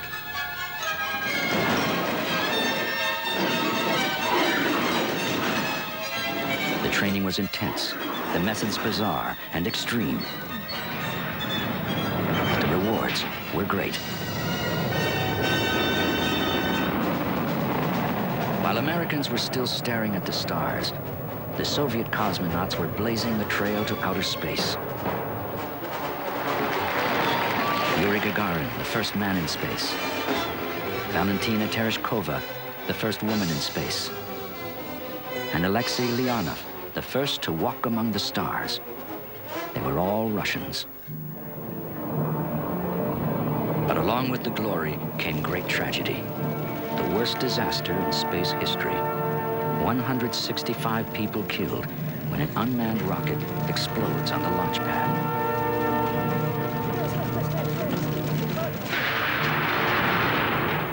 Three decades later, the dangers remain the same. Anyone who seeks to escape gravity must be willing to pay the price. I think if you could sit people inside that rocket when the engines start and it starts moving off into the air, you would quickly appreciate that that's a dangerous business. That is an awesome amount of power, and you feel it, you hear it. The thought's clear in your mind that it doesn't take much to go wrong in that situation, and it's all over. For Norm, this mission may be even riskier than most. He'll have to learn an entirely new way of doing things and how to think like a Russian. In general, we understand each other very well, but we'd probably be very close, even more so than we are if it weren't for the language thing. I don't speak colloquial Russian, and there are probably a lot of little nuances I'm missing. But even more than understanding, these three will have to develop trust and a bond that goes beyond words. For Gennady Strakalov, it all begins with mutual respect. I seem to know how to read people. I'm certain that if we get to fly, we'll get along fine. Basically, they are regular guys. Volodya, I think, is a very young man, but a good pilot. And Norm Thagard needs no advertisement. He's flown 4 successful missions. But all 4 of Norm's missions have been on a high-tech American space shuttle. For this ride, he and his crewmates will have to rely on a capsule whose design has changed little in 35 years. But the Russian philosophy, if it ain't broke, don't fix it, hasn't stopped them from racking up over 100,000 man-hours. Here, on board Russia's space station, Mir. A golden dragon flies circling the Earth at nearly 18,000 miles an hour. It's a home among the stars, and will soon become a stepping stone for a joint exploration that may one day lead the human race to Mars. For the next 3 months, Norm will take up residence in this space dacha. More time in orbit than any other American.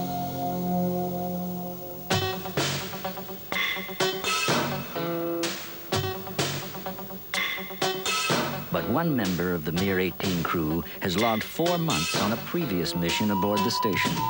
Every wire and bolt is intimately familiar to Gennady Strakolov. Some might say that Mir, at 9 years old, is about ready for retirement, but not Gennady. What do you mean old? It's not old. It can orbit for another 20 years. Take a car. You can junk it in 2 months, or you can maintain it well enough to run for 20 years, right? It's the same thing for the station.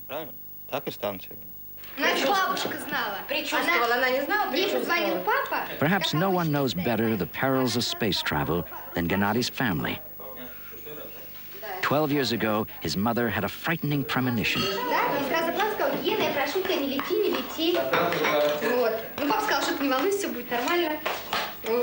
Ну, она чувствовала прям. Она обычно так это, ну, не плачет так сильно, она более спокойна. It was the 26th of September, 1983. Gennady and his crewmate were strapped in the Soyuz capsule, awaiting the final countdown. And then, something went wrong. A wave of vibration started to shake the rocket. Gas had leaked into the booster and caught on fire. From the bunker, they could see that the rocket was engulfed in flames, and we got the order to jettison our capsule.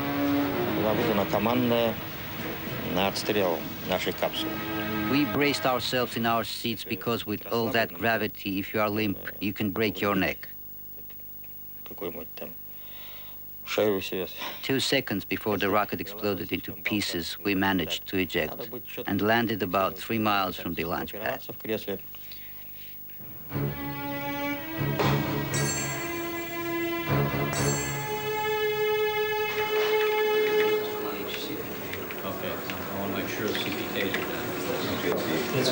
But launch is not the only time a cosmonaut is at risk. Lengthy stints in orbit can take a serious toll on the body, as Norm will soon find out. It will be the first time Americans can learn for themselves the effects of long-term weightlessness. When you go into space, you lose bone mass. On our flights, they're so short that that's inconsequential, but when you start talking months or years, then bone loss can become significant. He will also discover firsthand what the Russians already know. If you don't exercise in space, your muscles will deteriorate.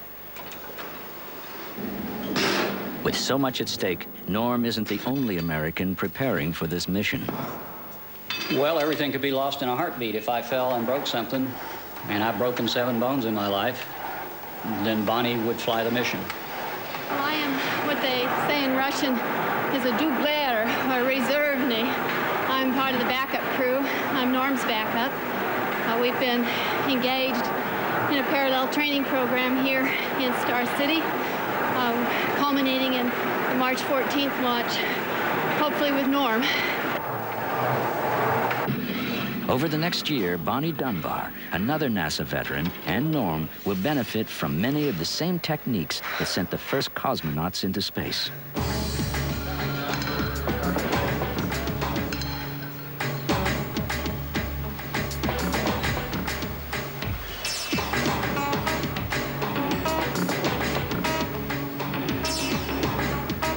A key part of the training takes place in an airborne classroom. As the plane goes into a steep dive, Norm and Bonnie experience the effects of zero gravity, 30 seconds at a time. You're just floating in space. Efforts don't take much force. You can move from place to place with little taps of your hand, but you have to learn how to control your body. About 2/3 of people who fly experience space motion sickness. On 2 of my 4 flights, I actually did throw up a few times. One team member has yet to experience the joys of space travel. He's a rookie. His name is Volodya Dezhurov, and while he's only 32, he'll be the mission commander. This is my first mission, and for now I don't know how it will be, how it will work out. On Volodya lies a critical responsibility, docking the Soyuz capsule with Mir. No easy task. In years past, cosmonauts have missed docking entirely and had to return to Earth. If anything goes wrong, Volodya will have his crewmates to depend on. Norm and Gennady are old hands at this. They have vast professional experience, not just technically, but from actual practice in orbit. So they can advise me on the best way to do something.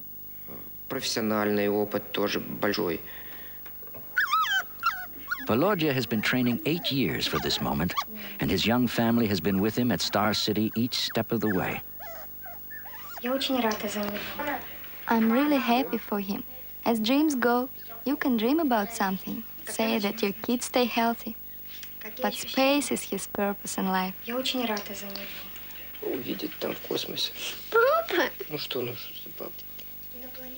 And so I'm very glad that it's working out for him, because you can wait for something your whole life and still not see it happen.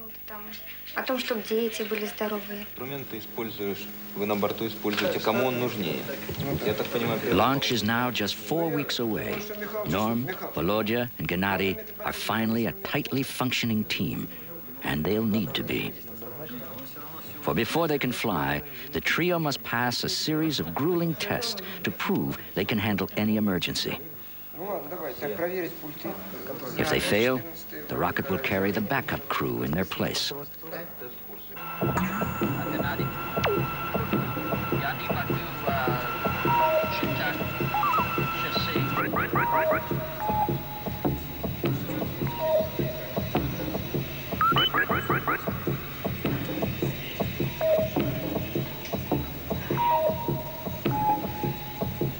In space, there are no second chances, so the ground crew throws everything it can at the men to make sure they are prepared if the worst happens.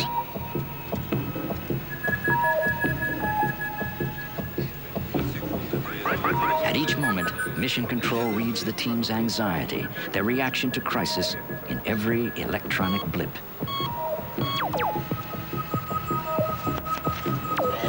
Then, suddenly, the men must cope with one of the deadliest things that can happen in a space capsule: the sudden loss of pressure and oxygen. The crew has to make big decisions and make them fast. How do you determine if it's real? How much time do you have left before you've got to close your visor, put your gloves on? And the attention paid to this is very real because they've had a depressurization accident. Before they had these suits, they had a crew that died on re-entry. The year 1971. 3 cosmonauts set off to occupy the world's first space station, the Salyut 1. For the next 3 weeks, Dobrovolsky, Volkov, and Patsayev appear on television each night and become like family members to the Russian people. But just before they're due to land, a tiny leak develops in their capsule. In the last 30 minutes of their historic voyage, they suffocate. Attempts to revive them are futile.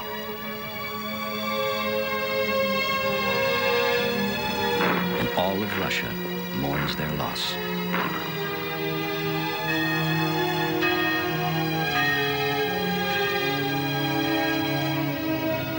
This is the shadow that hangs over every Russian space mission. And this is why Norm, Volodya, and Gennady are tested so hard. Why the Russians are so careful in choosing a team. At Star City, the specter of Salyut 1 is always present.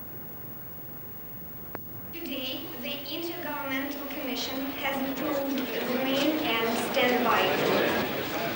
We would like to warn you that commander of the main crew is Mr. Dezhurov. All the tests are over, and the results are in. They are going to fly. In a week, they'll be headed to Mir, As for Bonnie and the backup crew, this is the end of the line. I had to keep in mind, and was continually reminded by people here, that I would fly. Don't slough off because you don't think you can fly, that there's a potential to fly. You know, our whole crew, the backup crew, trained with that in mind. We put in our 100% or 110% effort because of that potential. Bonnie will not fly on the Soyuz, but she will have another mission on the shuttle that will pick up the Mir-18 crew and bring them home.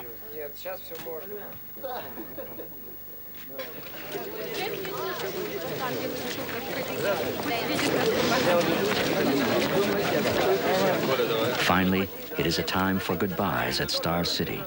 The crew is leaving for the launch site. For the cosmonauts, these are difficult moments, since by tradition, their families will not accompany them.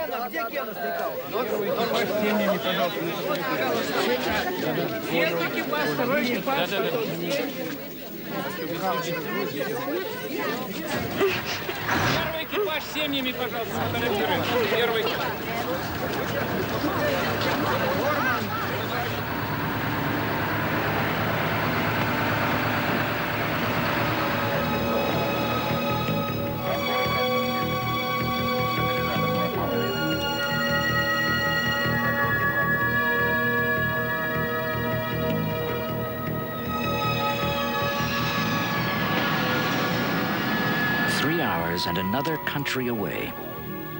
Deep in the heart of Kazakhstan lies the Baikonur Cosmodrome, Russia's equivalent of Cape Canaveral. Only a handful of Americans have ever been here, but it has always been Russia's gateway to the stars. It isn't until these last few days, when you're close to the launch site, that it really dawns on you that the culmination of your year's work or year and a half's work is going to be a ride into space. Right around 7:30. For Norm, there's one last chance for a reunion with his family. Excited? His wife Kirby and their 3 boys have traveled a long way to say this goodbye to their father. Well, I hope everything goes well for you, Dad. I will. Sure will. Just remember, this rocket sits there a long time after the engines start before it starts climbing out. You need to tell that to Mom. I do. Well, thanks. Proud of my boys. Thanks.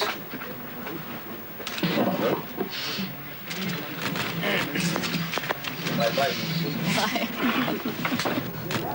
Before the launch comes a ritual that dates back to Yuri Gagarin. On the morning before takeoff, the first man in space signed the door of his room. Every cosmonaut to fly since then has kept the tradition. This is the best way to go out because it's kind of a natural separation. You know that you've got to go fly, and at that moment, the separation begins.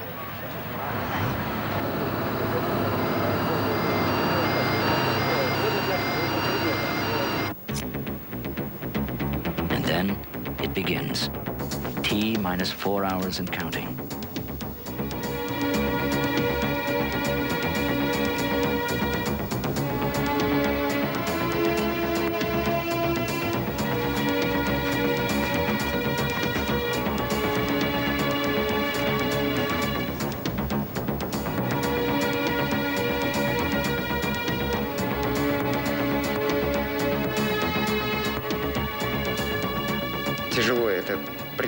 It's difficult for a person who hasn't been in space to imagine how it will be.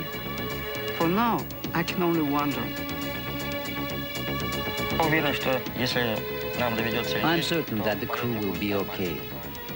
The work will go okay and we'll understand one another fully. Because it's obvious here on Earth what a man is made of. It is sort of a little kid thing. I get the sense that in some ways we're probably not as emotionally mature as most people our age.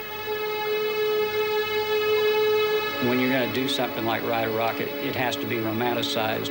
It has to be something that's a little bit unreal. Because the reality of it is to sit on a rocket's not a real smart thing to do. The rocket is waiting. And so is the most dangerous part of the mission.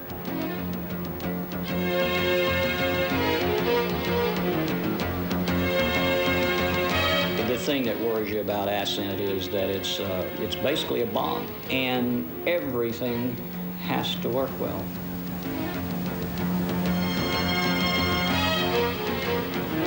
It all comes down to this: to climb aboard almost a ton of rocket fuel, strap themselves in, and wait for an explosion.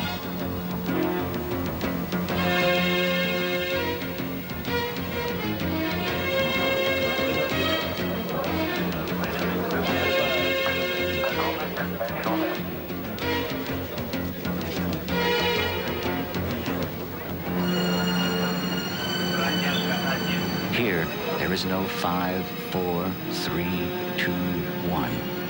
Just blast off.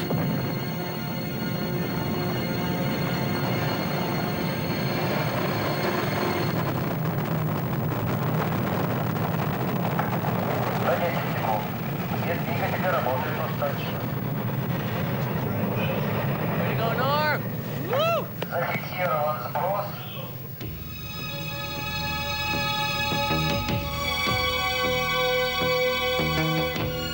Within 9 minutes, the Soyuz has broken through the atmosphere, the boundary to space.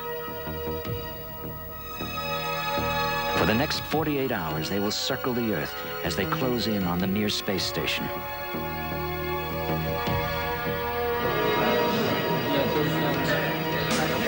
Back in Moscow, a crowd has gathered at Mission Control, anxiously awaiting the moment the capsule will rendezvous with Mir.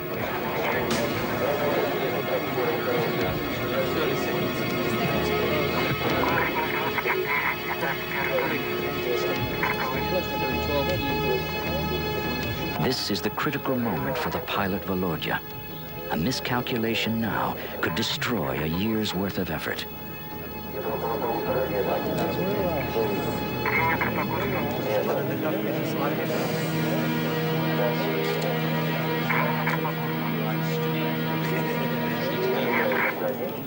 Finally, success. 2 spacecraft and 2 missions have united. It's a marriage made in heaven.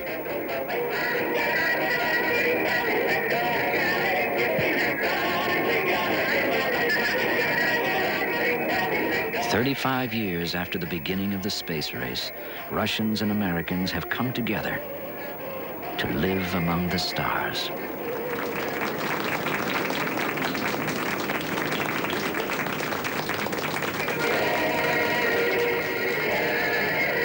I would hope that the overall goal is deeper exploration. If we don't have programs like the space program that really start pushing the limits, we're never going to solve the problems we have here on Earth. They'll be with us forever. Our only hope is to keep going as far as we can.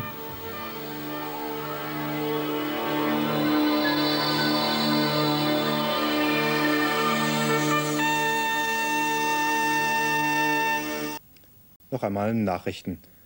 Einen Arbeitsplatz in luftiger Höhe bekommt der Deutsche Thomas Reiter. Die Europäische Raumfahrtagentur ESA benannte ihn als Nachfolger von Astronaut Ulf Merbold.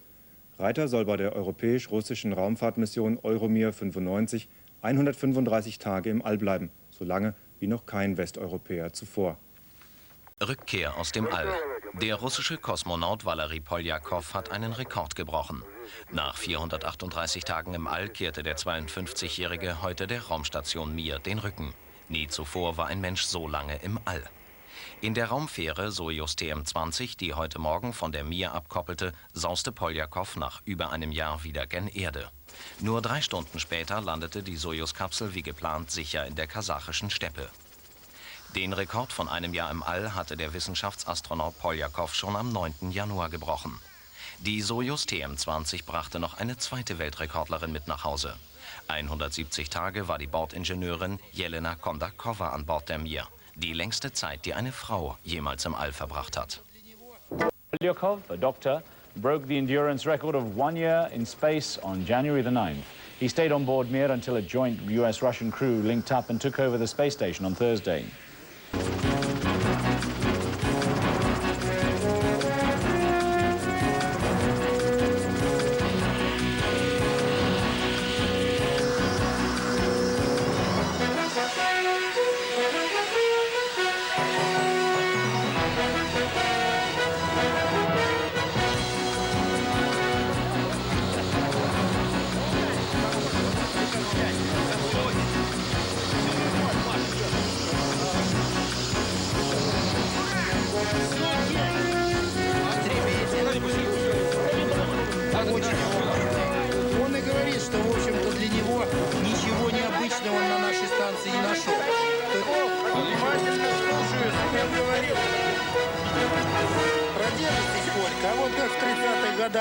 Kosmonaut kehrt nach 1,5 Jahren im All auf die Erde zurück.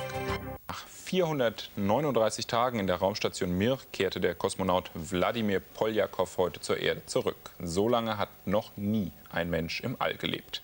Und auch seine Kollegin Jelena Kondakowa stellte einen neuen Rekord auf. Als erste Frau war sie fast ein halbes Jahr lang im Weltraum. Ob beide die Zeit in der Schwerelosigkeit gut überstanden haben, sagt Ihnen Rainer Munz. Nur eine Minute später als geplant setzt die Sojus-Kapsel in der kasachischen Steppe auf. Spannende Minuten, bis die Kosmonauten aussteigen. Für alle Fälle haben Ärzte ein mobiles Hospital aufgebaut. Keiner kann sagen, wie es dem Rekordweltraumflieger Poljakow geht, wenn er wieder der Schwerkraft ausgesetzt ist. Aber alles scheint in Ordnung zu sein. Sein Lächeln wirkt noch ein bisschen verkrampft und beim Gehen braucht er Hilfe, aber trotzdem fühlt er sich wohl. Alles okay, das gilt auch für Jelena Kondakowa, die 170 Tage im All anscheinend gut überstanden hat. Das große Problem bei einem so langen Weltraumaufenthalt entsteht durch die Schwerelosigkeit. Sie macht die Muskeln schlapp und die Knochen brüchig. In den nächsten Wochen wird bei den Rekordkosmonauten nun genau untersucht, wie sich Dauerschwerelosigkeit sonst noch auswirkt. Länger als das russische Kosmonautenpaar Poljakow-Kondakowa war bislang noch niemand im All. Mit nur einer Minute Verspätung von der geplanten Landezeit setzte die Kapsel des russischen Raumschiffes Soyuz TM-20 in der kasachischen Steppe auf. An Bord 2 neue Rekordhalter. Nach 439 Tagen im All kehrte der Wissenschaftskosmonaut Wladimir Poljakow zur Erde zurück. Eine Pionierleistung in der Geschichte der Raumfahrt. Poljakow war länger im All als je ein Mensch zuvor. Freude über die geglückte Rückkehr. Noch vor seinem Abflug von der Raumstation Mir hatte er gesagt, er habe Angst, nach so langer Zeit wieder auf die Erde zurückzukehren. Rosen für die zweite Rekordhalterin, die Bordingenieurin Lena Kondakowa. Sie kehrte nach 170 Tagen zurück. Der längste Aufenthalt, den eine Frau im Weltraum verbracht hat. Gestartet war sie im vergangenen Oktober zusammen mit dem Deutschen Ulf Merbold. Direkt am Landeplatz ein Riesenaufgebot an Ärzten und Wissenschaftlern. Denn nach monatelanger Schwerelosigkeit sind die körperlichen Belastungen beim Wiedereintritt in die Erdatmosphäre erheblich. Das Ende eines Rekordfluges. Die 17. Besatzung der Station Mir hat Maßstäbe in der Raumfahrt gesetzt. Er hat damit einen neuen Rekordflug aufgestellt. Mit an Bord der Soyuz TM-20 seine Kollegin Jelena Kondakowa, die 170 Tage im All war. Länger als jede andere Frau vor ihr. Gleißende Helligkeit erwartete die 3 Kosmonauten an Bord der Sojus TM-20 in der schneebedeckten kasachischen Steppe nach vielen Tagen der Dunkelheit im All. Bei der Landung der an einem orangefarbenen Fallschirm hängenden Kapsel rund 45 Kilometer nordöstlich der Stadt Arkalyk ist alles glatt gegangen. Es ging ihm gut, sagte Wladimir Poljakow, der mit 438 Tagen so lange im All war wie nie ein Mensch zuvor. In Stühlen mussten die Raumfahrer davongetragen werden, denn nach so langer Zeit in der Schwerelosigkeit sind die Muskeln geschwächt und die Knochen brüchig. Die Auswirkungen der Schwerelosigkeit auf den menschlichen Körper zu untersuchen, gehörte zur Hauptaufgabe der Mir-Crew. Außerdem diente der Dauerflug der Vorbereitung für den Bau der internationalen Raumstation Alpha, die im Juni 2002 fertiggestellt werden soll. Und ist ein erster Schritt in Richtung auf bemannte Flüge zum Mars. Im All sind der Kosmonaut Poljakow, seine Kollegin Kondakowa und ein weiterer Kosmonaut heute mit ihrer Raumkapsel Sojus TM-20 bei Arkalyk in Kasachstan sicher zur Erde zurückgekehrt. Die russische Raumkapsel heute Mittag gegen 11 Uhr Ortszeit. Sie schwebt die letzten Meter am Fallschirm, bevor sie in der Schneesteppe der Zentralasiatischen Republik Kasachstan aufschlägt. Mit ihr kehrt jener Kosmonaut zurück, der so lange im Weltraum war, wie noch nie ein Mensch vor ihm. Wladimir Poljakow, die 138 Tage lang war er in der russischen Raumstation Mir um die Erde gekreist. Zunächst wirkte Poljakow etwas benommen, doch es dauerte nur wenige Minuten und er schien sich erholt und an die grimmige Kälte gewöhnt zu haben, die derzeit in der Steppe Kasachstans herrscht.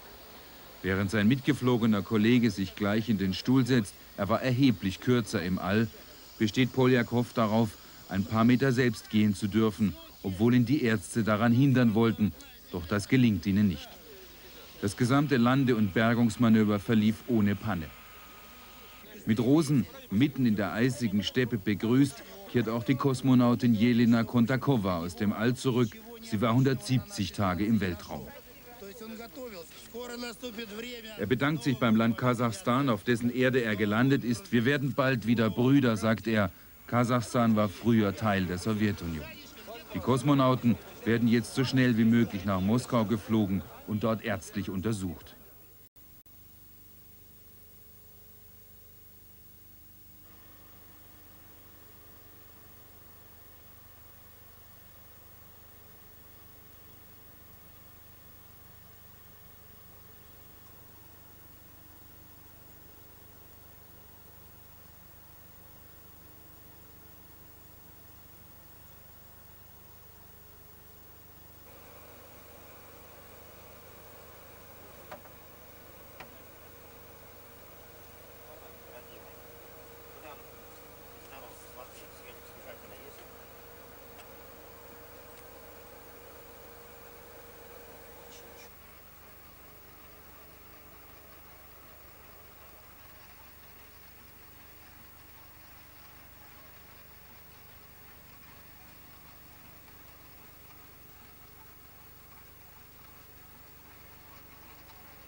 Orbit.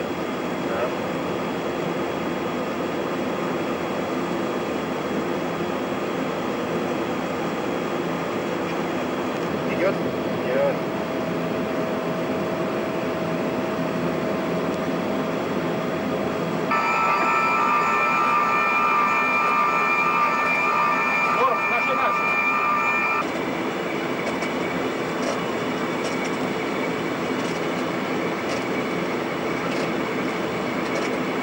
Что там на 9 мая в Звездном? Какие планы планируются? Ну, у нас массовое гуляние. У нас парад 8 будет даже. Репетиция. Я уже не помню, сколько лет его не было, но, наверное, лет.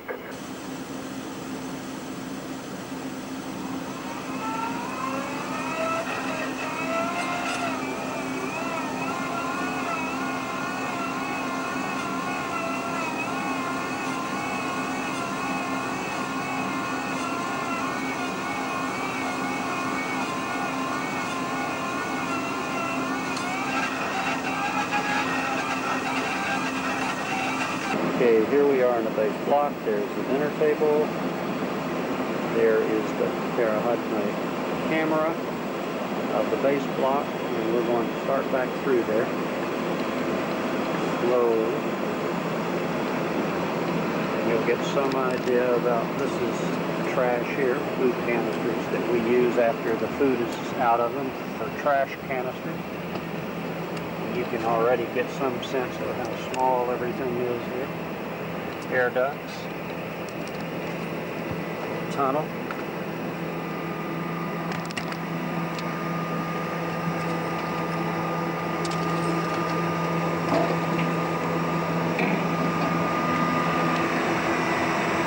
Start to get some idea of the situation here.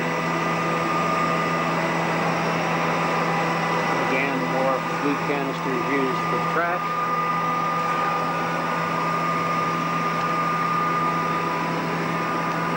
That is going into our Soyuz spacecraft. That is the Soyuz.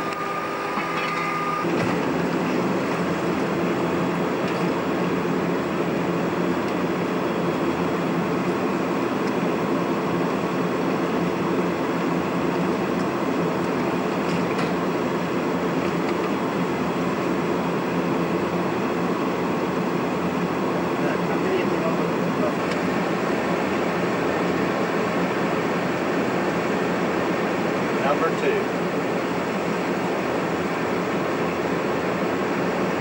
Trilletta.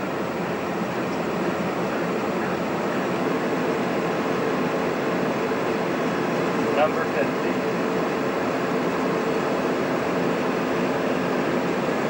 And that completes.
water on board Mir.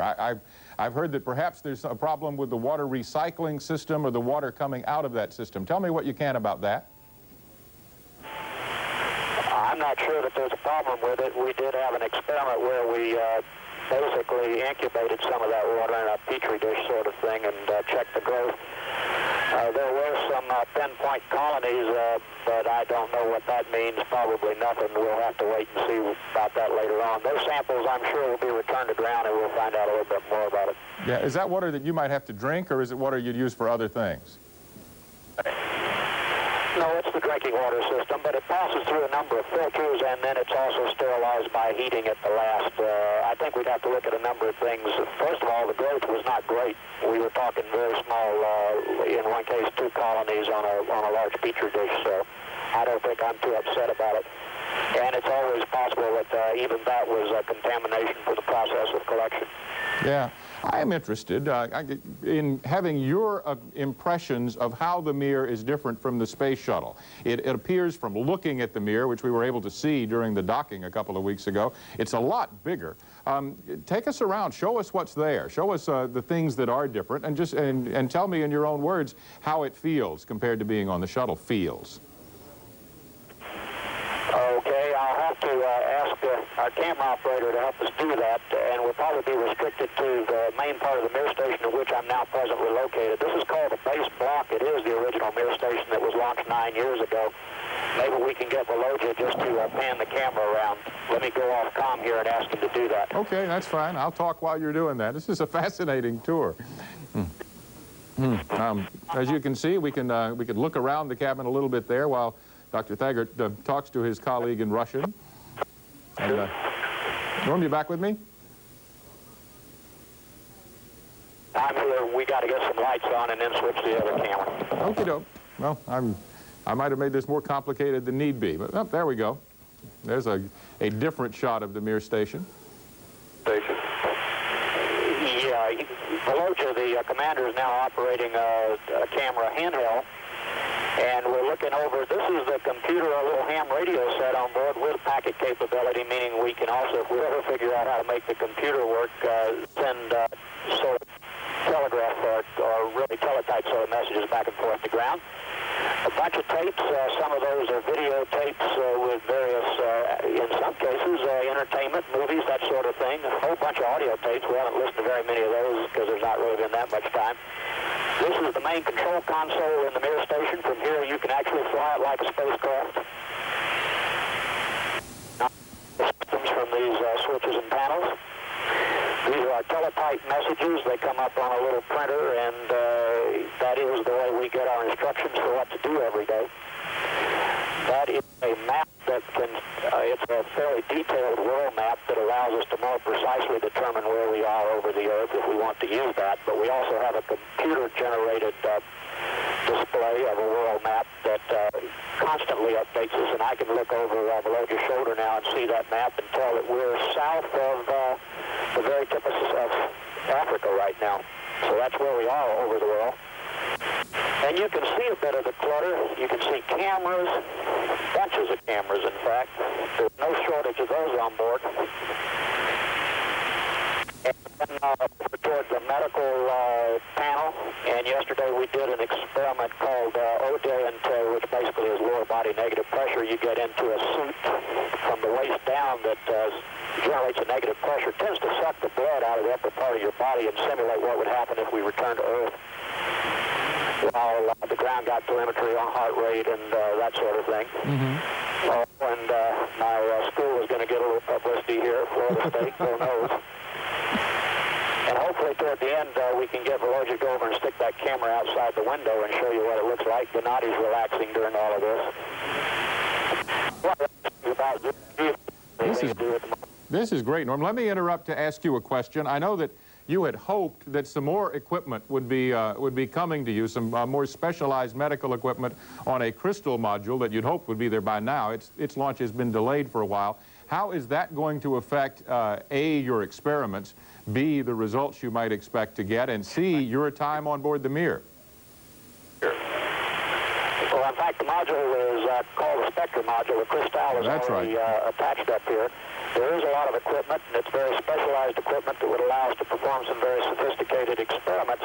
We do expect that equipment to arrive in May, and at that point we will continue the program of flight. In fact, we have based the program of this flight on the fact that, and you can see the view that, if I can stop for a moment, that is a view that Volodya recorded only about 5 minutes ago. This is what it looks like.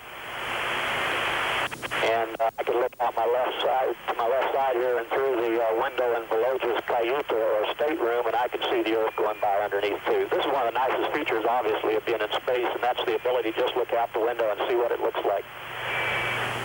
Would you be happy to stay there an extra month? I'm hearing some rumblings from NASA that the Atlantis shuttle mission to come and take you and your colleagues home might not get there till early July rather than early June as was planned.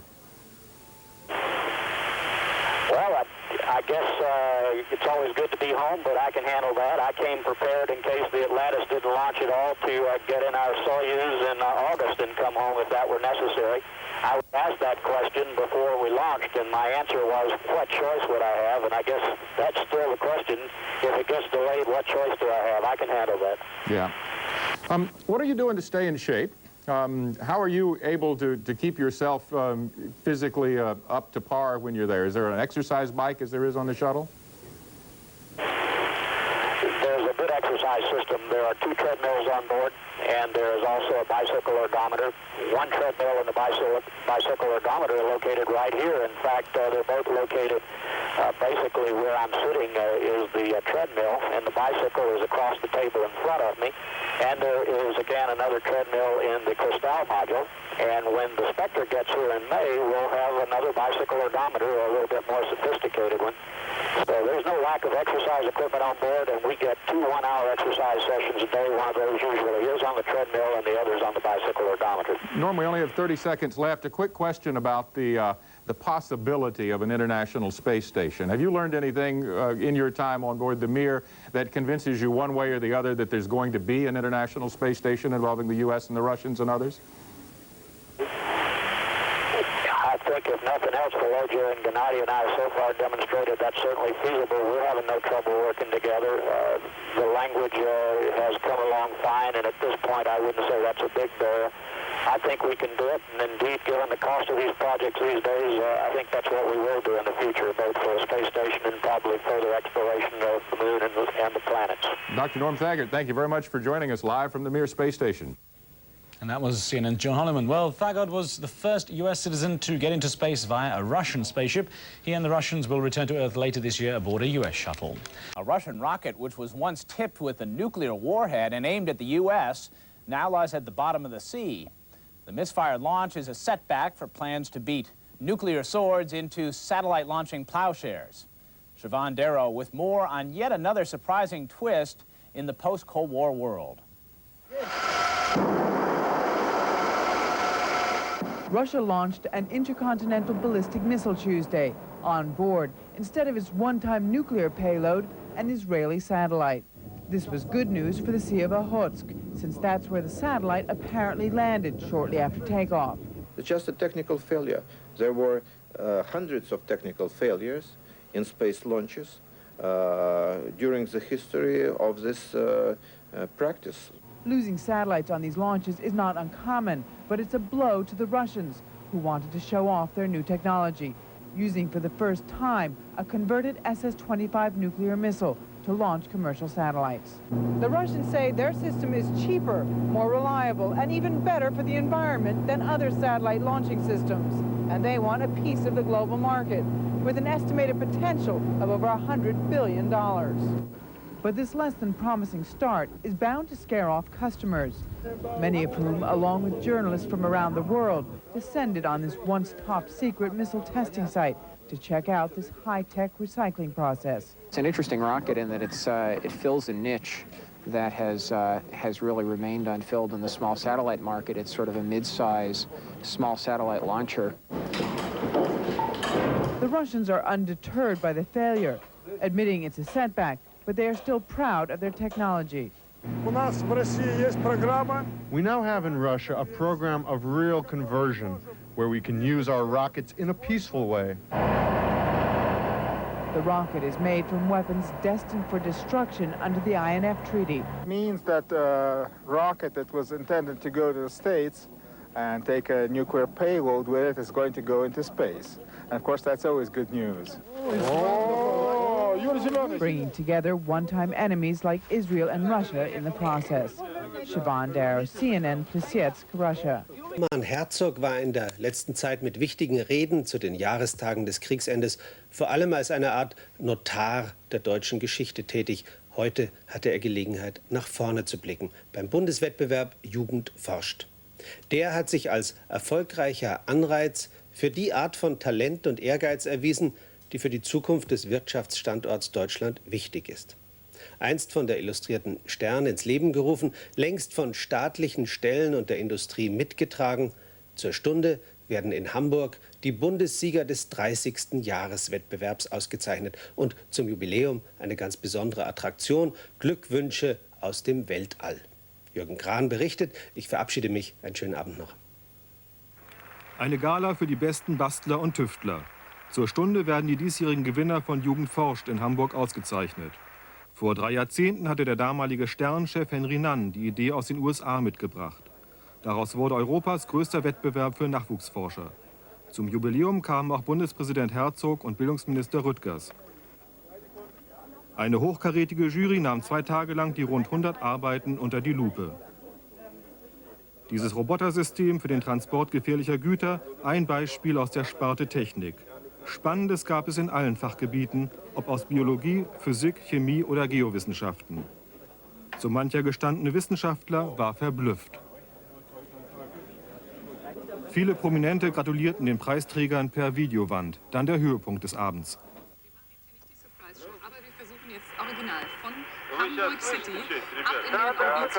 Eine Direktschaltung zur Raumstation Mir zu den Kollegen von Ulf Merbold. Seit 9 Jahren ist die Station unterwegs. Gestern noch montierten die Kosmonauten außen neue Solarbatterien. 5 Stunden dauerte der Ausflug ins All. Heute hatten sie eine ganz andere Aufgabe, verkündeten Preisträger von Jugend forscht. Es ist sehr gut, dass die Jugend in Deutschland sich mit der Wissenschaft beschäftigt und ebenfalls sich mit der Erforschung des Weltraums beschäftigt. Und es ist gut, dass die Jury entschieden hat und einen Sieger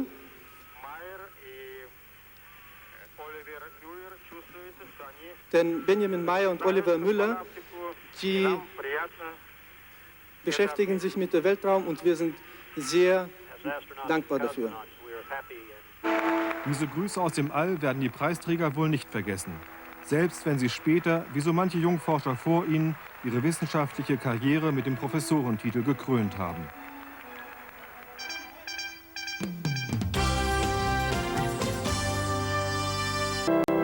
A U.S. space record was shattered last week aboard a Russian space station. Astronaut Norm Thagard set the endurance record for a NASA astronaut. Tuesday was his 85th day in space. He's been in the Mir space station since March 16th. Still, Thagard's record falls far short of the current Russian record of about 440 days. Thagard will be picked up in orbit by the Space Shuttle Atlantis, scheduled to dock with the Mir at the end of this month.